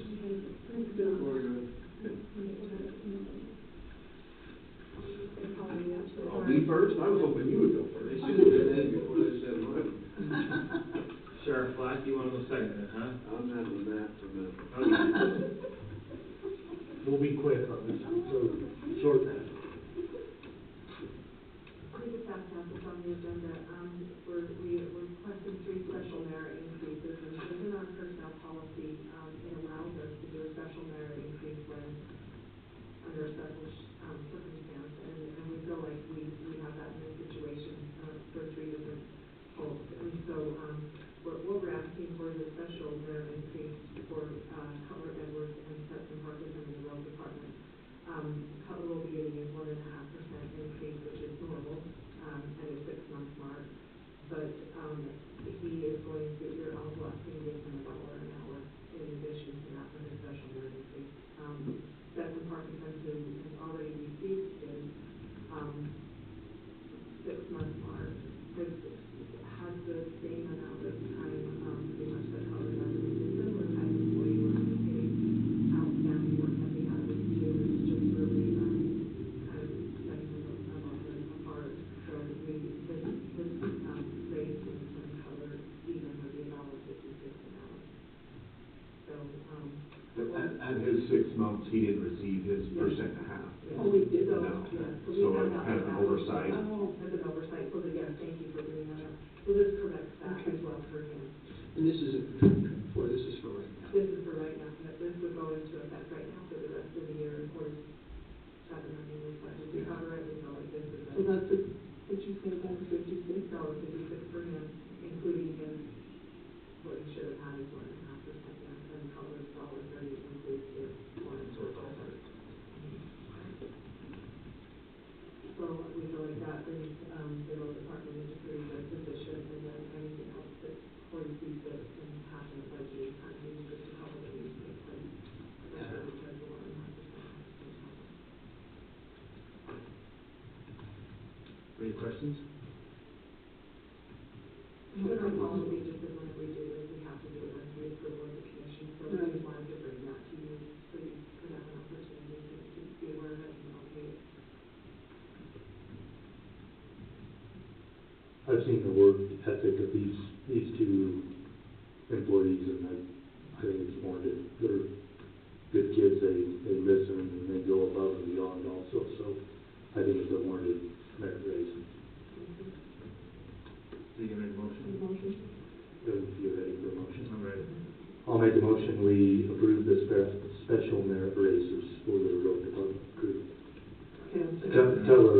Cutler Edwards and Stetson Parkinson. Perfect. Thank you. Second, all in favor? Aye. Aye. Thank you, unanimous. Thank you. Sheriff? Come on up, Sheriff McCann. Morning. Good morning. It's not a good morning. It started way too early. Please, I'm like. We have a similar situation in the sheriff's office, with Beaver, she's been a student of ours, they've been advocacy for, quite a while, and she continues to stay on. We have some old victims and cases coming back, and she continues to stay on, and when the girls ask me, do I only been, I've been helping out with one case that come back to us, and so, we just feel like it was probably about overlooked when the victim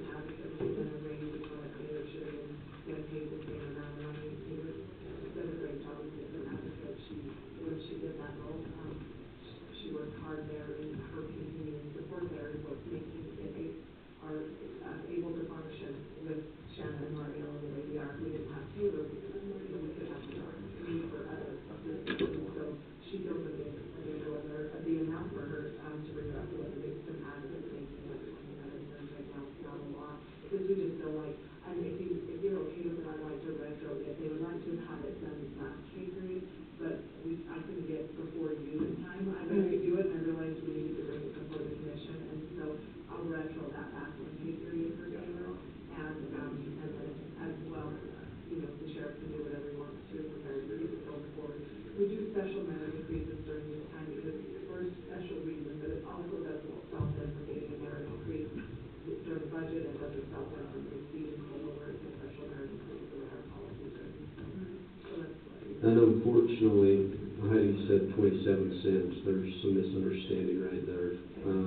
Taylor has been with us for longer than Shanna has. She was the victim's advocate. She still assists, but she's also a full-time employee as one of our administrative assistants in the office. And I'm trying to look at her because I had her wrote down. Taylor had been with us for a couple of years prior to Shanna coming on board. And so I was putting her in for a straight $1 an hour raise, which would put her up to $18.76. And leaving that with the option at the first of the year, if you guys decide to do COLA raises or anything else, that she would still be available for that, be eligible for that. And so she's got 5 years with us compared to, I believe Shanna's got two or three, but I don't know how that got missed, and I take full responsibility for that, because I did do a lot of the Sheriff Noel kind of left a lot of that budgeting to me, and so where did I come up with the $1 an hour? I just kind of was looking at the amount of time that she'd been here over the responsibilities that Taylor has compared to what Shannon and have. She's still helping them with that. Shannon, those guys are doing great, as Heidi said. They're great at what they do, and Taylor still assists with that. But the 27 cents, I either misspoke or didn't write it down on there. You told me that you wanted her to be like the same as Shannon. Okay, and That's what that. my apologies, that was miscommunicated. I think when me and Ginger talked, and that was before I knew I had to come to the commissioners, I brought up $1. And It was my understanding she'd be 25 cents less than Shanna. 25 cents less? Mm-hmm. She is 25 cents less than Okay. Shanna. Then I understand. Yeah, so she, in my opinion, with what she does and everything, she definitely deserves, with the time, or with longevity and the job, the services that she does, making the same as Shannon is not where we need to be. I'm asking to do a $1 increase on her. I filled out the job, I filled out my merit evaluation and turned it in. You guys can look through it. She's an outstanding employee, and she, again, helps with not only Victims Advocate, but does all of the other stuff in my office as well. Her and well, obviously, Mackenzie is the main person in there, but to have 3 years on somebody and have more responsibility than them, I believe that she deserves a little bit more than to make the same as them. So just a straight $1. I would ask for it to be a straight $1. So what would that make it? 18.76.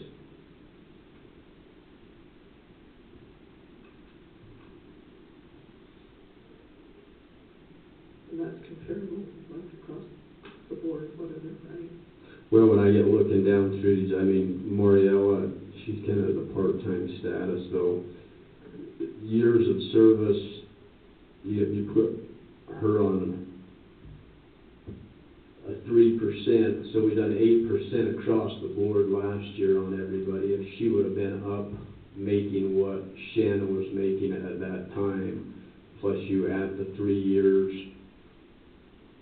in the past that we've done the 3% increases on that, I think $1 an hour, in the vicinity of $1 an hour is very reasonable. On merit increases, do we do that based off longevity or based off on? Longevity, part of the problem is merit increases are job performance, 100%. Right, so like job performance and maybe Yes. like other certificates or things like that? that is accurate. However, because of some and I don't know how it happened, I don't have an answer for it. Somehow she fell behind Shanna. And so that during the time when we get, rather it was a 3% COLA increase and everybody was getting them straight across the board, or an 8% COLA increase like we did last year, when everybody was getting across the board, she was getting 8% less than what Shanna and even Mariella and them, and she's got the 3 years of service on them. Well, I guess what I thought was happening, and this is my confusion, is I thought you were doing this amount now that brings it up, and then I thought you were doing the merit, you asked for a merit increase in your budget. So that was where my confusion was. I thought you wanted to bring everything to Shanna, and then I thought during budget we were gonna do the merit thing, because the merit increase and the special merit increase are a little bit different. So that's why I think I was confused. Okay, well, and either way, this is what I'm asking for. I'm asking for her to get the $1 an hour and then to be eligible for whatever, if we do anything at the first of the year. You call it a special merit increase, and as long as you do that, she is eligible. She would not bring the eligibility for whatever you do. Okay, that's what I'm asking for. Okay. Any other questions? But it sounds like she has taken some of the responsibility or shares the responsibility with Mackenzie as well. Oh, very much so. And then she has her own responsibilities inside my office that nobody else does but her. Okay. I guess this is in your budget now. No, that was the other Well, question. just so you know, Vincent retired, he made about $10 an hour more than she did, so yes. Yeah. Okay. Well, question. No, Yeah. it's a great question, and while we're on it, and I'll just bring it up right now, because it's one that was brought to my attention, and again, I have no idea how this happened, but I have a patrol deputy and I'm sorry you haven't seen this, because this just got brought to my attention. I have a patrol deputy that has 4 or 5 years of service on a couple of other patrol deputies that are just making less than them. And so it's, But there's something here, I think we need to have a discussion, I'd like to have a discussion before we go forward with the sheriff, because there's things here that we don't know about, such as performance evaluations and things like that take place, and there's reasons sometimes, there's history why these folks have not received the same amount of money as somebody else. So sometimes there's a reason that has happened in the history of that employment file. Sometimes that happens for a reason. Sometimes. don't disagree, other than these employees have been undermined, so I know what their performance evaluations have been. So I agree, I don't know what we're even talking about. I'm just saying in history, that's the reason that some of these 100% things know. get out. Yes. Some of this coding Agreed, mistake should be 100%. exposed. No, I know that. And I totally, I know what Heidi's talking about, and I agree. I just know these individuals, and we haven't actually sat down and done performance evaluations the way that we should have done them for quite some time. Right. But this one, these ones are like newer hires, and I didn't put in, I'm not asking for it right now, I'm just telling you that this is something I'm gonna need to address, because it's just not right. We have done something unjust. I have done something unjust to one of our employees. So Adrian Craw has been on patrol longer than Tyler Bishop and Wade Netto, and she makes less than both of them. So before we talk about performance of specific individuals, we probably have a break into a closed session. I'm not talking anything about performance. I'm just telling you what the facts of their wages are. Okay. Well, we can address that another time, I guess, I suppose. Can we please, so Taylor is the one that we had wrote down, so that's the one I'm asking for. All right. Do you guys have any other questions on Taylor? No. I'll call for a vote. I'll make a motion that we approve the special merit increase. I'll second it. Second? Of the dollar? Yes. Of the dollar, yes. Thank you. All in favor? Aye. Aye. Aye, it's unanimous. Okay? Well, I need to ratify some Your hires. hires? Yep, so we have Myra Alvarez, we've hired the chief deputy treasurer, she's working out of the mayor's office. We have Skip Brown that we've hired in corrections as a new correction officer. He actually comes to us with a lot of years of service. Kennedy Carter is a registered nurse that's working for us now out in jail. And James Bell, which is Scott Bell, he's working for us part-time now under Beaver. So those are all three different. Perfect. You need a motion on that to ratify. Yep, motion to ratify the new hires. Motion to ratify new hires. I second that. All in favor? Aye. Aye. Awesome, thank you. Okay. Is that it? Yep, that's all I have. Okay. Thank you. Thank you. Jared, you're good? We got the other issue we need to discuss. Yeah, just give me 2 minutes. Oh, yeah. Yes. All right, next thing on the agenda, consider signing resolution 2023-07 again. It's a resolution, not ordinance, they're two different things. Oh, sorry, yes. Wow, like, same numbers, you had to throw me off here. This is a resolution, okay. Appointments for Beaver County rep and alternative rep for a USIP annual membership meeting. That's Ginger's. Oh, it was sent to me. Well, your name's on it, sign it off, and say with everybody. So this is a resolution to allow for voting at USIP, this is coming up, conference, fall conference. Yes. So, UAC. for UAC. It's gonna be a USIP board meeting, so you've gotta figure out. Decide who's representing the county. Who will have the authority to vote. Appoint a representative and an alternative. Yeah, who wants to be one, who wants to be two. And somebody that's going to be there. I'm going, what day is it? 15th. I'll be there, I'll be there on 15th. We usually have a meeting in the afternoon. Are you already on it? I don't know who. Did I go last time? I can vote.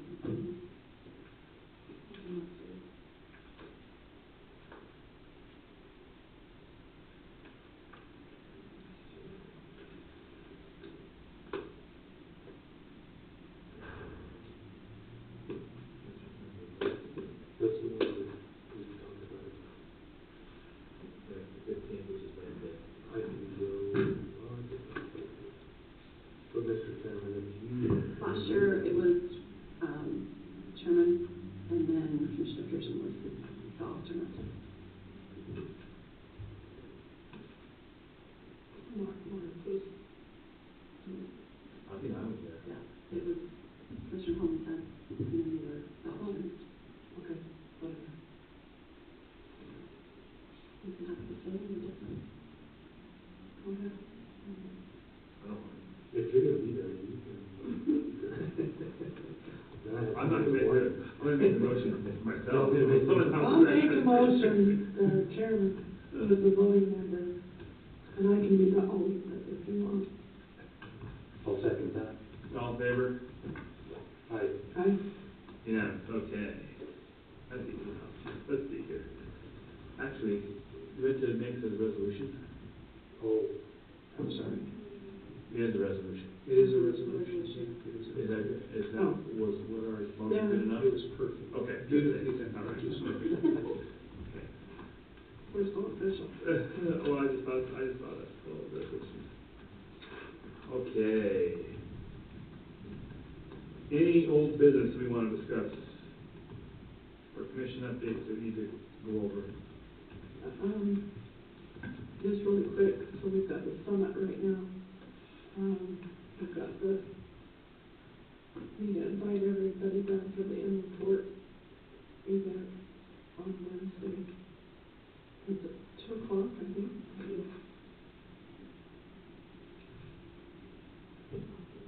in Alberta, Milford City Yeah. office. I think I'm gonna join you virtually. Are you?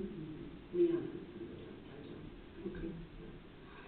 It'd be really nice if we could stack the room, because there's always a bunch of people that protest it, but they're usually Salt Lake people, so hopefully they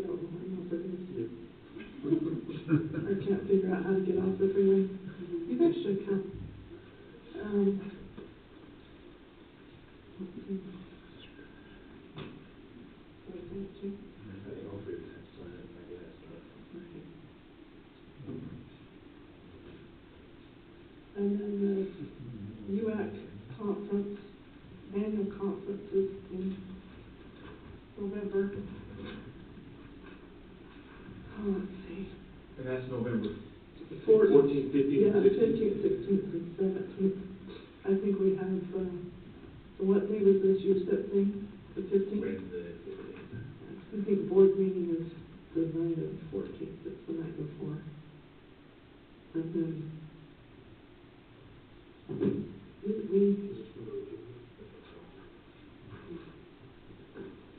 we moved our commission meeting, right? Is the first, and the first of November, right?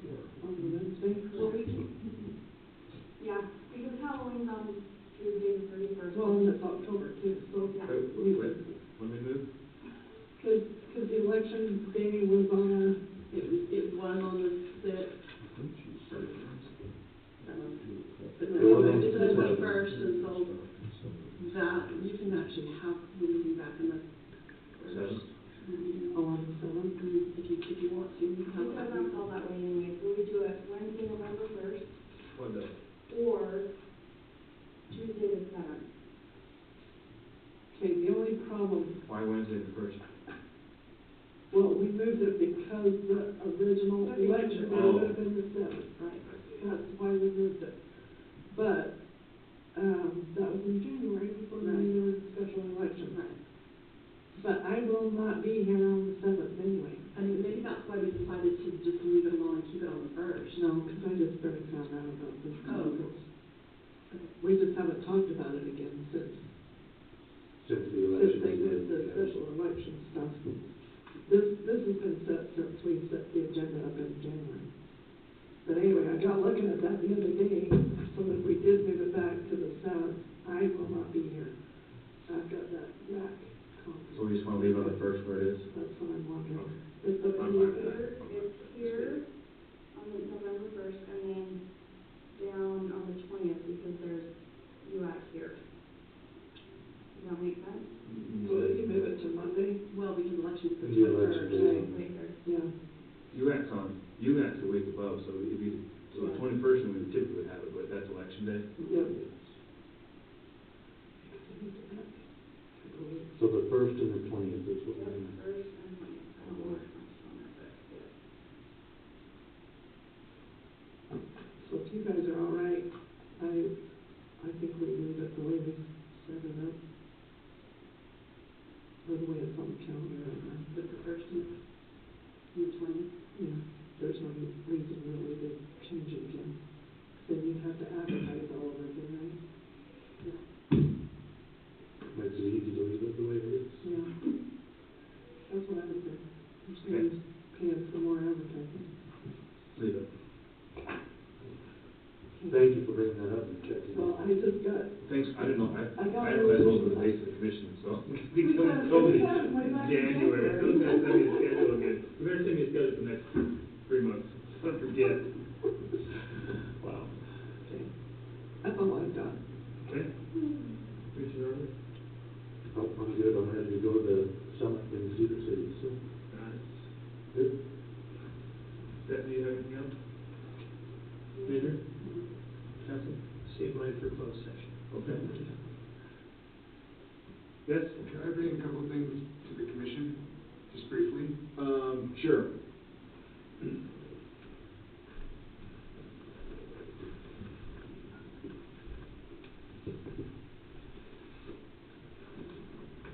We'll make a special request there, because Appreciate it. you have to be on the agenda for that, but go ahead. I'm a member of the Utah Rock Art Research Association, and we're gonna bring our Give us your symposium. name. Yeah, Okay. the name Symposium is, to Beaver okay, next, You need to introduce yourself. Stephen Acerson. there you go. Okay, sorry. With the Utah Rock Art Research Association, we're gonna bring our symposium here next October 10th to 14th. We're probably gonna use the high school facilities for our main meetings. We'll be holding 2 days of field trips to rock art sites around the area, and probably have between 150 and 250 people here for that. What dates? 10th to the 14th of October October 24. That's awesome. Oh, 24, okay, I can plan around that next year. We got a year. Yeah, we got a year in advance. Give us You your- have been in our office talking to me and Jen a lot. Okay. So anyway, we won't need any support or whatever, just general distribution of meetings and stuff in the area.